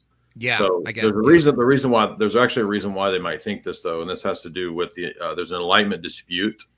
I don't want to get too far afield. You probably don't want to talk about this, but it's okay. It has to do with what's called direct and indirect realism. And so like John Locke and people like that at the time of the Enlightenment, they were debating whether or not I'm actually sensing solidity when I touch a thing, or whether solidity is something that's presented in my mind. And they had a really hard time. If you're an empiricist, they had a hard time with this, because people like David Hume, well, obviously there's an external world, and these are just sensations imprinted upon my camcorder mind. Mm-hmm. But other Enlightenment philosophers said, well, now, wait a minute, that's an unjustified assumption. Maybe the sensations are in the mind, and everything that's happening is in the mind. And in other words, they can just deny the external world assumption and say that there is no external world. There's just a commonly experienced mind world. Right. That leads to, would you say that leads to? I think I think you could go towards solipsism. Yeah. Or panpsychism. I don't understand how you could be a panpsychic and then also make some sort of distinctions between. I think the problem with that position is that they have to end up like having a bunch of metaphysical assumptions that are very contrary to kind of common sense reality. So it's sort of like everything that you think is going on isn't going on. And then it's like, okay, well, if that's the case, then why should I assume this metaphysical assumption of there being many minds and there's like a giant mind? And it's just sort of a lot of leaps. Yeah. Well, also what you said before, if there are these people that you said during that phase of philosophy who were saying, well, there's just ideas out there, and then the sense input, if the sense input had nothing to do with being dependent on an actual object, then you wouldn't need the external world to perceive what we call the external world. There would just be like this sense input coming from wherever. It didn't need to be an object. So that what is sense input? What is input if it's not separate from the thing that's doing the interpretation? Well, Berkeley would just say, for example, that what you're sensing is just another idea. So he's not saying it's all. He's saying that there are sensory inputs, but the sensory inputs are ideas from other ideas. So this is the basis, is this the basis for the simulacrum, which became the famous movie? You think this view, or is it before that? Like, it seems like if that was the first like basement people being like, bro, like what if we're just playing a mind game? That's probably more so like from Plato, and the difference is that Berkeley is an empiricist, and so Plato's not a big. I mean, Plato believes that knowledge comes from sense data, but it's like the lowest level of knowledge. So they have a huge difference on where we get knowledge. But Berkeley is he's just as much an empiricist as Locke or David Hume. The only difference is that he's saying, David Hume, you're inconsistent by assuming an external world. You have no justification for that. I'm going to be the most consistent empiricist and say that all reality is ideas, because didn't we just see in these Enlightenment disputes that you can't really justify the difference between the sensation and the object? Wait, so you're saying even though famously Hume is the most consistent, there was another guy who was even more consistent?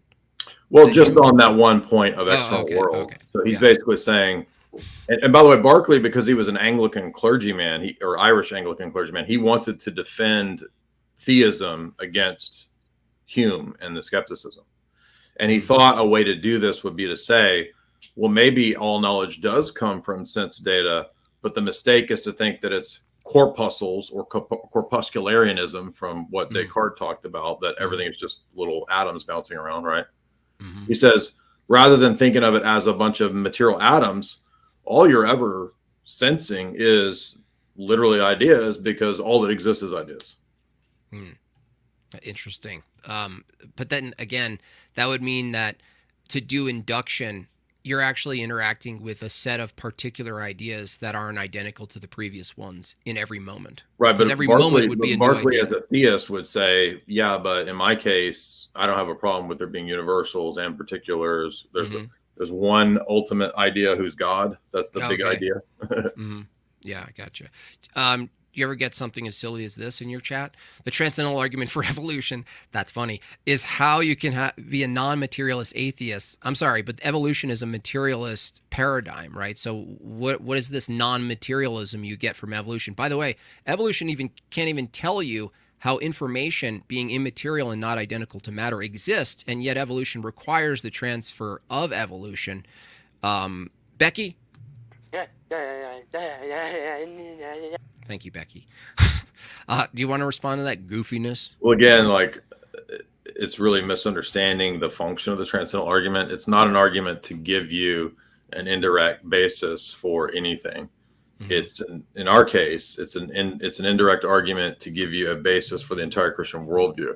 So it wouldn't make sense to say that it proves an immaterial process that somehow gives rise to a material process that somehow gives rise to immateriality.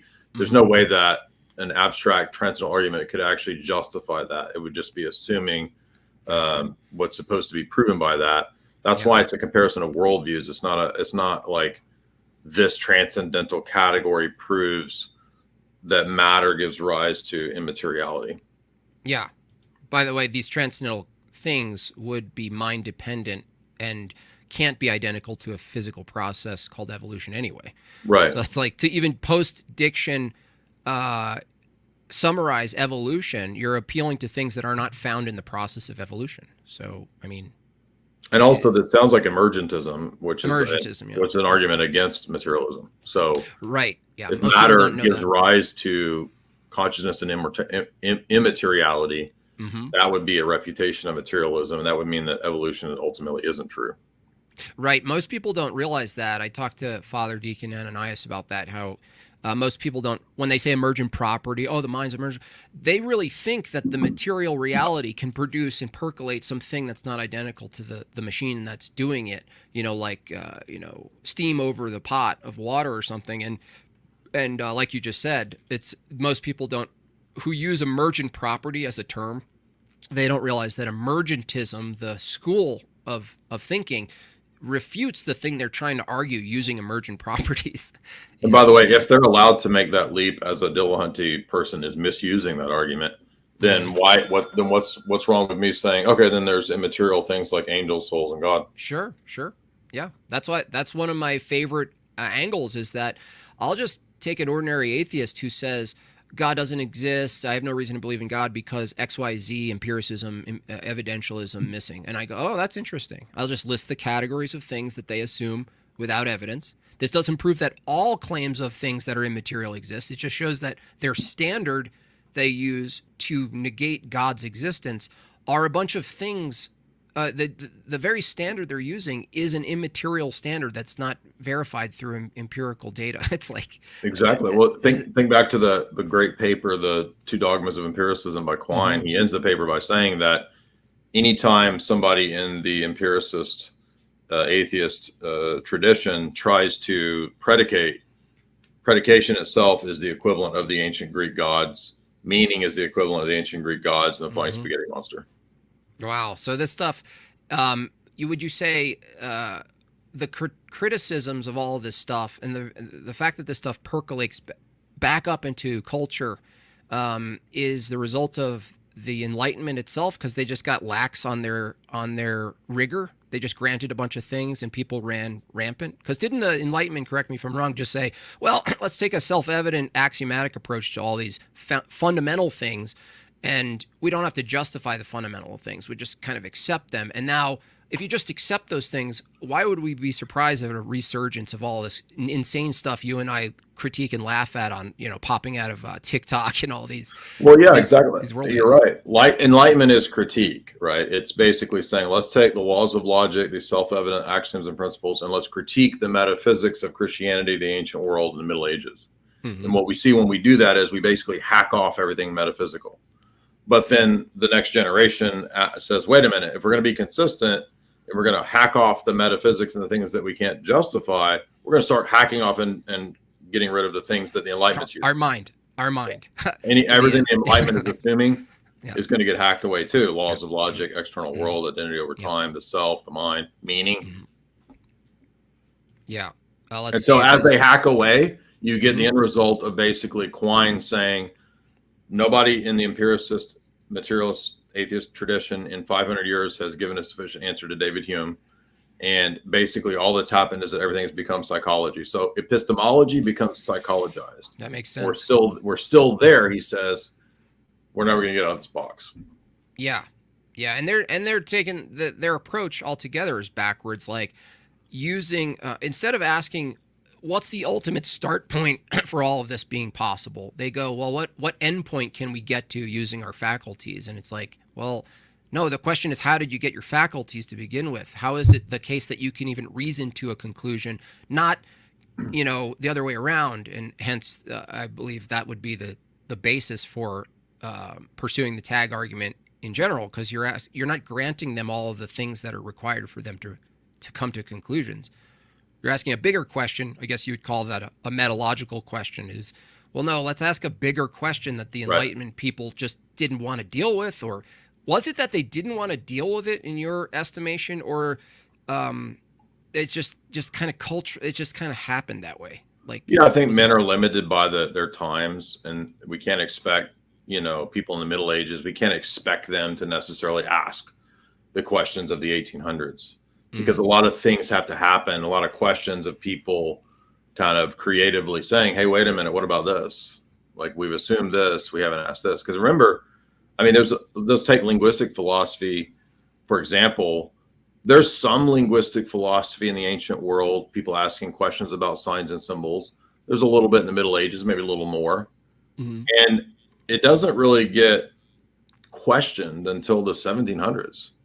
So it's the first modern linguistic philosopher is Jean-Baptiste Vico, and he's pretty late, like early 1700s. So people hadn't even thought to question the propositions at length. Again, some people had questioned these things, and they raised issues in the Middle Ages, but to really drill into even linguistic philosophy is pretty late. So we can't assume that, we might think, well, why didn't they just ask the questions we're asking? Well, humans operate a lot of times with assumptions, and they don't oftentimes question their assumptions. Yeah. Well, someone recently asked me, hey, Jim Bob, you're doing a lot of talk about evolution. Why is it the case that people in this field haven't brought up your contentions and the contentions of your associates and peers? And I'm like, well, this assumption that if something's false, the presentation of how it's false is going to be adequately accepted in the time frame that the paradigm's delivered. We're still very new, by the way, in the infancy, right? This is the point of Thomas Kuhn's Structures of Scientific Revolution. That famous book that won an award because the whole thesis of the book is that new paradigms are not accepted immediately at that time on the basis of pure reasoning and demonstration and proof. In fact, when challenges to paradigms are put forward, the tendency for human nature is to cling even more intensely to the existing paradigm before they concede to the new paradigm. Yeah, it's interesting. And by the way, if we get to a point where, you know, natural selection and all the rest is adequately offset by something new, the people who believed in all that dogmatically are just going to move over to their authority anyway and say, well, it was our authority who debunked it. You know? Exactly. Well, notice that there's a pattern there between, I mean, they're talking about two different topics, but Quine's two dogmas of empiricism, right? He's pointing out that empiricism was intended to get rid of dogmas of metaphysics. And yet empiricists in their extreme reach, like people like, what does he say, Popper,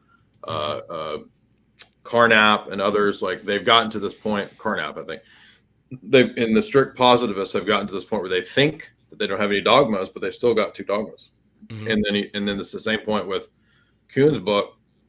People think that in the realm of science, they operate on pure facts and art and logic and objectivity, but rather the opposite is true, and they treat it like a religion.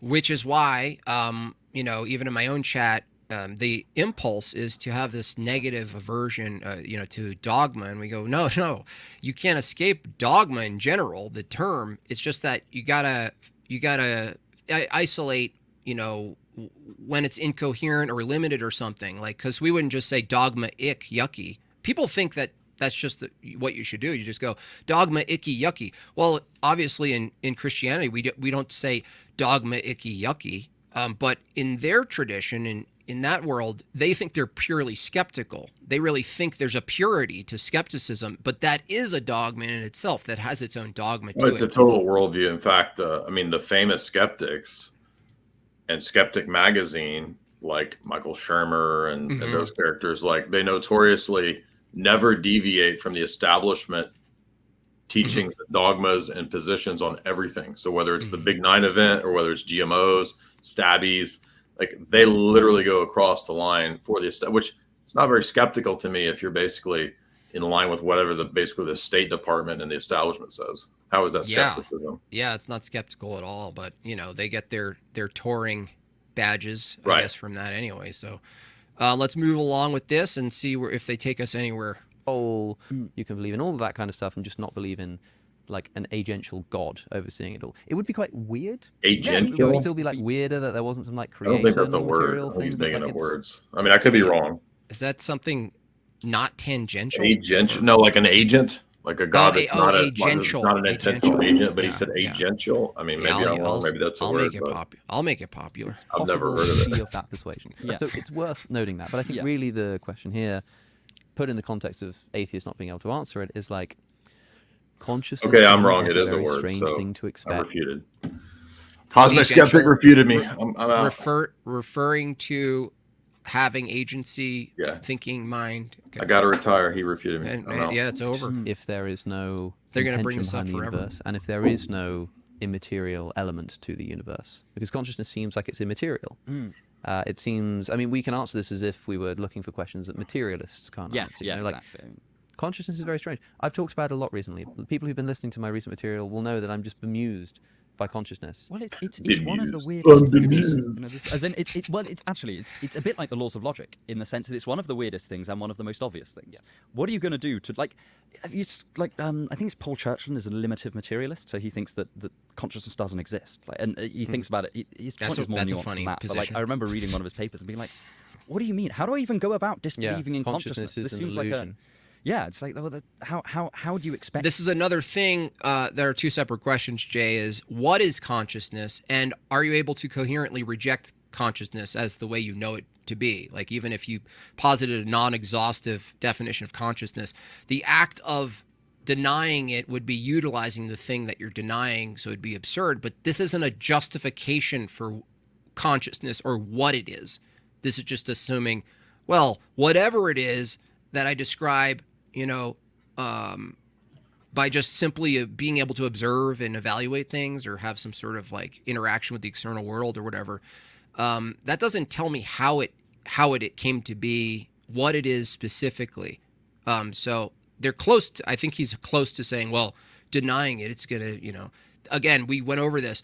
The fact that you can't deny something exists would be different than giving a justification for how and why it exists, right? In this case.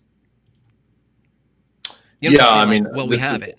Yeah. I think typically atheists make that mistake. They're going to start trying to talk about where they think it came from as if that justifies it or if that gives an account for it, which it doesn't. Yeah. It's just telling a story. But what is it? I mean, in the Orthodox view, it's I guess the energy of the soul's awareness of what's going on in the world and in terms of the beings of the world. So I think we would have an energetic description of it. Would that be distinct, energy of the mind? Jay, from the nous, the sort of conjunction of the mind-heart interaction with the metaphysical? Would consciousness be something not identical to the apparatus that engages with consciousness? Okay. Yeah, the nous is the heart. So basically, the mind's up here, heart's over here. So the fathers always say that the mind, there's nothing wrong with the intellect and the mind, but it's a limited thing. It has to be put into or moved into the heart, meaning it has to work in union with the heart faculty. And until we are repentant and in relationship with God, our heart faculty is out of whack. And so we're going to think that, like all the atheists do, that pure mind can explain the world. The irony, of course, being that in their denial of God, they are also denying the existence of immaterial things like mind. And so they end up denying themselves. Yeah, that they exist. I don't exist. That's interesting because I thought about this, how we, from a Christian view, we say something like morality is written in our heart. That would be pointing to the nous, that something is not reduced to intellect, but uses intellect. Wouldn't deny the intellect. But then I thought, well, is there a similar statement? And you tell me from a Christian view, Orthodox specifically, is that the way in which morality is written on our heart, do we have it written on our heart to want to know the truth? Or is that a brain, would that be reduced to like the intellect wanting to know the truth? I think the way that fathers describe it is that, and they're not coming from a philosophy view on this. They actually, it's actually rooted in the Hebrew prophets, because you'll read like David talks about his heart. Paul says the word is near you, even in your heart, which is not to say that God is not connected to the mind, but that fallen man has the tendency to worship and only go with his intellect and his mind, which is a limited faculty. Right. It's good. It has a lot of uses, but it can't become a God. And for all the atheists, it's their God. Right. And then again, ironically, they turn around and deny their God. But the best essay on this is St. Justin Popovich's essay on the doctrine of knowledge of St. Isaac the Syrian. It's in his book, Life in Christ by Justin Popovich. And he explains in there that I think ideally what is supposed to happen is that man's mind is basically in his heart. And so that means that through repentance and through relationship with God, I can then correctly interpret the world through my heart, which is seeing it through the eyes of God, right? Right. And then I can see the world correctly. Whereas when the heart and the mind are divided, I see the world in this bare, cold, intellectual way, which actually ends up destroying the intellect. Gotcha. And then holding that view doesn't clear the windshield, so to speak. That from our view, the praxis, the going to divine liturgy, the practice of clearing the heart, clearing the soul, like a hospital. That's a great analogy. It's not like you just go, well, I hold this view, therefore it's like I'm no, not. It's fogged, like exactly. Right? It's an acquiring of the virtues. In other words, this is that point we always have to come back to. Like, you can't divorce epistemology from ethics, because as Wood points out, W.J. Wood in that book, he points out that, like, wouldn't we think that the realm of intellect and reasoning, like, wouldn't we want people to be intellectually honest? If they're going to, like, so in other words, obviously you can't divorce epistemology from virtues. So in the same way, like, if I'm going to interpret the world correctly, am I going to be able to interpret it correctly if I am enmeshed in all the vices and I don't care about virtue? No, of course not. I'm going to lie about the world. I'm going to lie about what I think.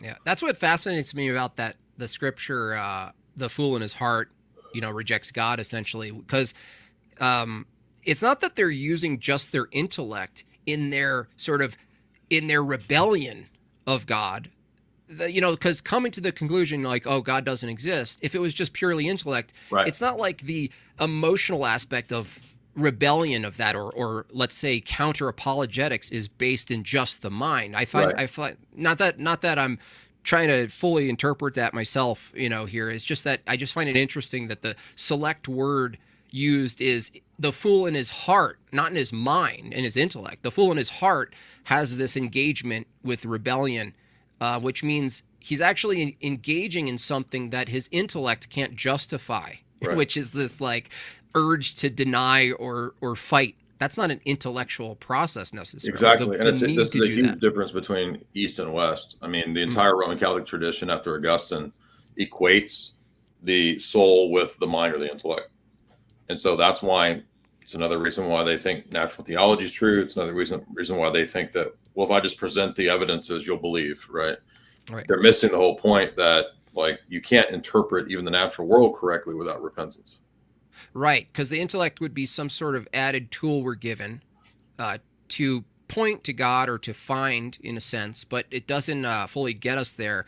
But the intellect doesn't give you the heart that to give you the sense of why it is to even use the intellect. Like the intellect doesn't give you the reason. It's like the difference. Yeah, it's like the difference between me listing all the facts about my wife versus the actual relationship we have. Right. The facts aren't wrong. They're not bad. Yeah. But it's not the relationship. Right. Yeah, that's interesting. It's not like our loved ones are like Magic the Gathering, or baseball cards would be more appropriate, and they have a list of attributes, and then you're like, I want to be with my wife, and you're just looking like at a baseball card of your wife. It's like, no, that's not the participation that my wife is a pog, and I throw down the pogs that I want. Yeah, totally. You're like you're downloading info and facts, and you just read them over and over again. My wife is beautiful. My wife is beautiful. That's fun. Yeah, that was a great analogy that FDA had between, like, imagine thinking that this is all like a rational contract or like a letter, right? Mm-hmm. Rather than like the relationship you have with your wife, right? So if somebody read a letter about me, would they know me in a limited sense? Yeah, I know about Jay. I read that letter that described what he's like. But that doesn't mean they know me. Right. Yeah, that's also gets into our energies versus our nature and our essence, is that when we engage with each other, we're engaging with energies, and they're not reducible to a list in an essay, right? Like, so there are these things, and again, even energies might even be like limited analogy, right? Because we have the words that we have, right? Someone might press and be like, well, energy refers to like a force, something you can like physically manipulate. Well, I guess what do we say? No, it's not just physical. That's why, like we were talking about with Maximus and other Orthodox saints and theologians, like the energy of the mind. So when you talk to me, there's an energy, a mental energy that's happening here that's not equated to. It has a relationship to the neurons firing, but it can't be reduced and equated to physical energy, like you're saying. Right. Because intent and like you could say activity, someone might take a mechanical approach, but intent, you can't isolate the intent, right? Okay, great point. I think that intent would come from your innermost being, your innermost desires, which is not reducible to your mind. Like your mind is not identical to your intentionality or your love, right? Love, your love for your wife relates to your mind and it manifests in thoughts about it, but it's not reducible to or identical to your thoughts about your wife, your thoughts about love. It comes from your innermost being. Yeah, that's actually a good point. People were bringing up the relational argument for, like, say, the Trinity, which we don't have to get into in depth, but it is interesting how once you point to these things out, how even our engagement with, let's say, love, the act of loving, is this participation between persons. There's an activity, and if it wasn't that, you would just be able to participate in your own head and say you loved your wife. You just be, if Islam was true, for instance, or Unitarian Christianity, quote, Christianity would be true, you could just love just in your brain, and you'd be doing the virtue of love. You'd be just doing the practice of love. It would just be an internal exercise with engaging with the self-projection of the thing you say love is, or the subject of who you're loving. And if you did it internally, it would be sufficient. Because this is what we say about all Western deviations, and even you could include Islam and Protestantism as well, because we would typically say they're worshiping their idea. Yeah, an their idea of God. Right. Yeah, that's a good point. I'm actually going to not listen to the rest of these guys. Jay, is there anything coming up exciting for you, whether it's in the physical or non-physical online? My mind will be engaging in a zone theory energy consciousness transference to the fifth dimension next week. It's called Ascension Millennium. Corey Feldman will be playing live. What's going on? I thought about kind of opening up to debate. I don't know if I'll have time to do that today. We just did a long interview this morning. Tomorrow I'll be doing a live stream on Islam with Apostate Prophet over on his channel. Jamie and I will be covering the VMAs, I think, tomorrow night as well. Nice. So, yeah, that's what's coming up. Nice. That should be fun. VMAs from a sort of Hollywood uncoded occultism view. That should be fun. Yeah, I have no idea what's happening. I haven't watched any of those kinds of shows since, I think the last one of that I've ever watched was the whole thing was the Super Bowl back when it was like Beyonce, Black Lives Matter, and then Coldplay came out with like giant golden rainbow patch or giant rainbow patches about world government.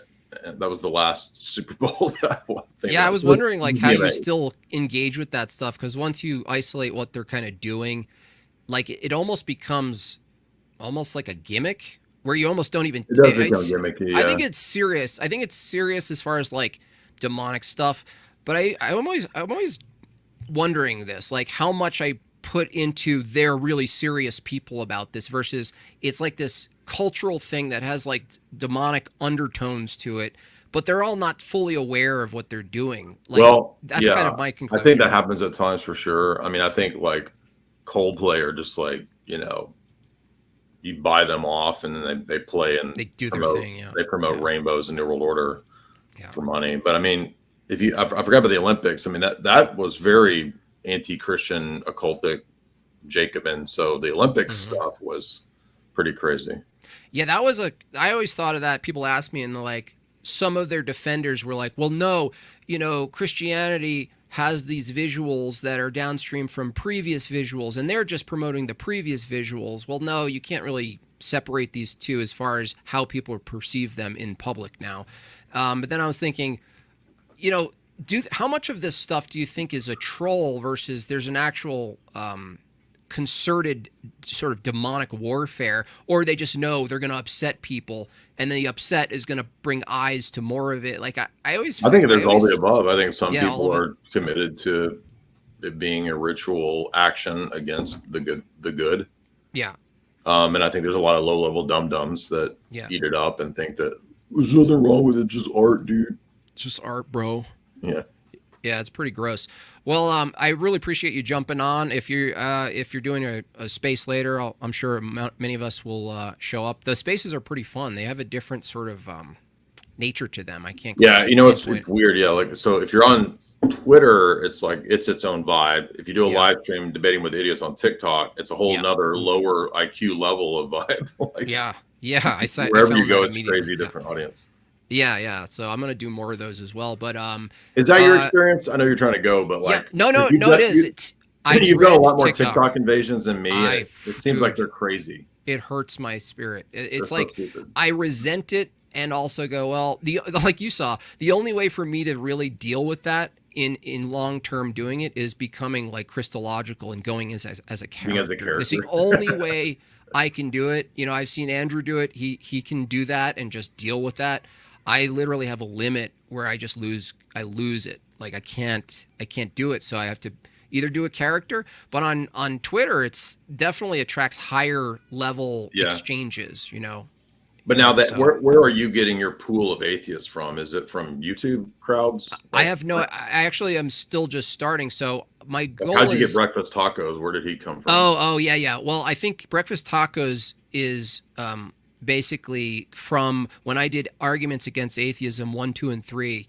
I pretty much was tossed around as a hot potato in the atheist communities. Like, oh, look at this dork. Oh, I can't wait to debunk this. So they eventually got their eyes on me, which is very effective. Like if you do, Jay, you've done a bunch of anti-atheist arguments. Well, if you like just tag all of them, like not that you want that attention because it really brings in low tier stuff. which I always say, well, Jay's currently above this right now, but I can do this. You know, I can deal, because you're just gonna be like, yeah, dude, you're goober, move on, and you're gonna try to get into higher level stuff. I'm still,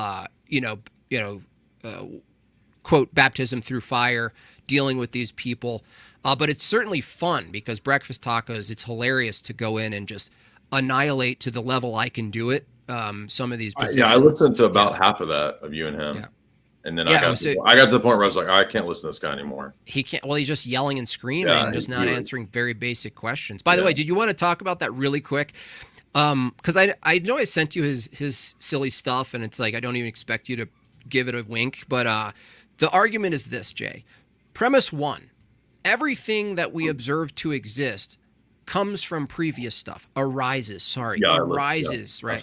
Okay. Premise 2: the universe exists. Conclusion: the universe arises from previous stuff. Now, I went 3 different angles to completely destroy this. What is the main one you would have gone right away from this? Well, right away, it reminds me of what we were talking about when I first came in today with you, which was, well, this seems to be making kind of a almost universal claim about states of affairs. Mm-hmm. I don't know how you have any access to or knowledge of that. Yeah, that's a good one. So this sounds like a universal law. Like he says inductive. He says induction. He said, Jay, I'm using an inductive argument. Right? That's what he says. I'm using induction. Right? But induction can never get you to a universal state of affairs. Right, and he said it's not law-like, if that's the case. No, he would say he's not making an argument of certainty or universal claims about states of affairs, but you have to, because to say there's a past, you're not using induction to come to the conclusion of the regularity of the past. You have to assume that, right? That these things. So, in other words, he's basically saying, to reduce this to absurdity, he's just saying that the stuff that I've ever observed comes from other stuff, which is basically to say not much at all. It doesn't. Actually, I did a swap out of his argument. If his argument is everything we see today, quote, stuff, right? Because that would be stuff, arises from stuff. Okay, stuff arises from stuff, premise 1. The universe exists. Well, what's the universe? Stuff. Stuff exists. That's pretty much the translation. The conclusion is stuff arises from stuff. So, he's positing something as an inductive argument when really it's just a circular argument that starts with the I was going to say, you could also critique it as really a meaningless statement. It is. It's just gibberish. Yeah, so it's like saying everything comes from something, and then that produces more things. For stuff, yeah. But what does that tell us about the world? Nothing. It tells us nothing, which is why it's like a parody, Parity, of, I think, the Kalam. This is where he's run off with this. These sort of components that go back in time and have this initial cause or whatever. Stuff comes from stuff. But again, another critique I had, Jay, was stuff arising from stuff. Arising as a process. You could also, are you there? You froze. Are you there? Yep. Keep freezing. That's okay. Am I back? Could also, basically, you could just run through everything that Hume raises as a major issue and critique any position like that. Like, okay, how do you know that the stuff that you're using as a mental conceptual thing, and then you're saying there's a causal relationship of it producing or causing more stuff. How do you know that there's this stuff in the external world, and how do you know that there's actually causation in the external world because you haven't observed that? So he says circular arguments and tautologies are only allowed. No, we accept tautologies of language. We would accept using logic, but the justification is what we're really asking for. So, like, even if we granted you some sort of like linguistic circularity, like, a tree is a tree, we know what we're referring to, we'll allow it or whatever. I would disagree with this, that for when a Christian does a circular argument, right? Well, we would say, and correct me if I'm wrong, Jay, here, is that if you posit God, if you posit any ultimate necessary grounding for all things, I don't think you can get away with what you're calling circular or ultimacy, like some ultimacy that you have to appeal to eventually. So you're just saying circularity wrong, but why?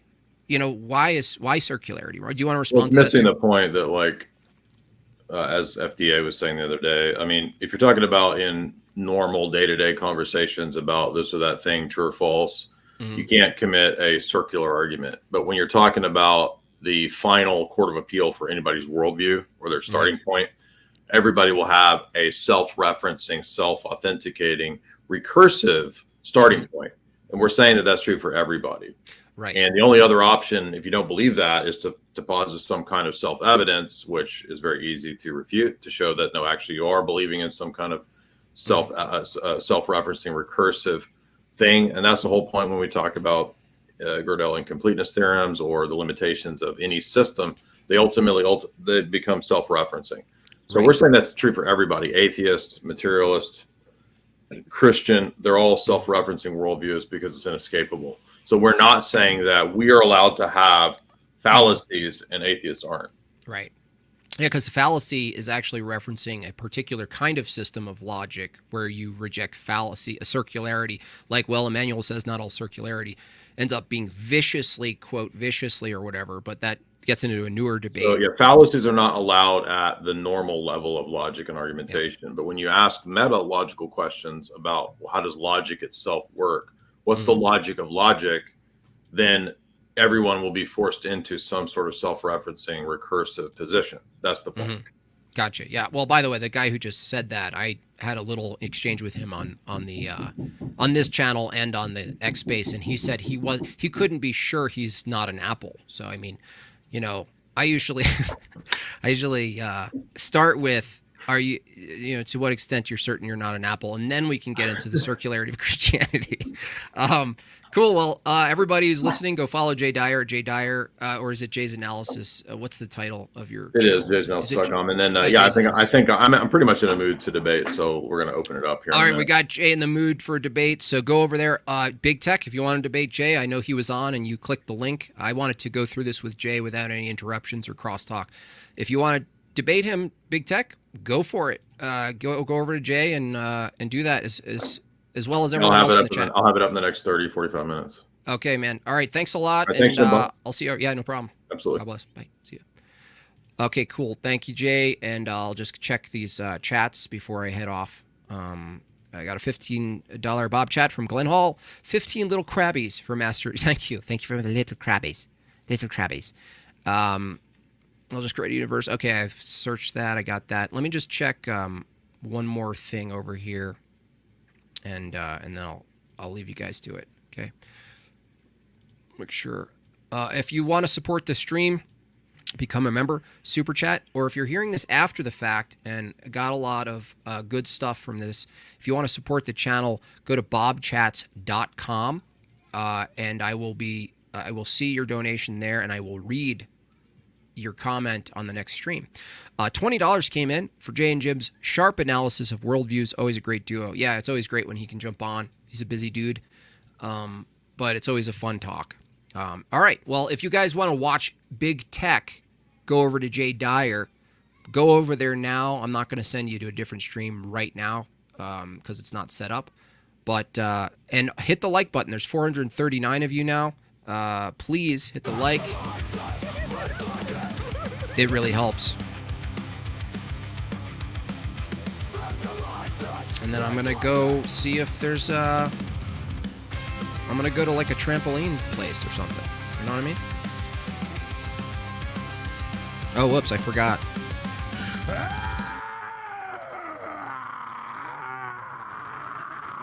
Ah!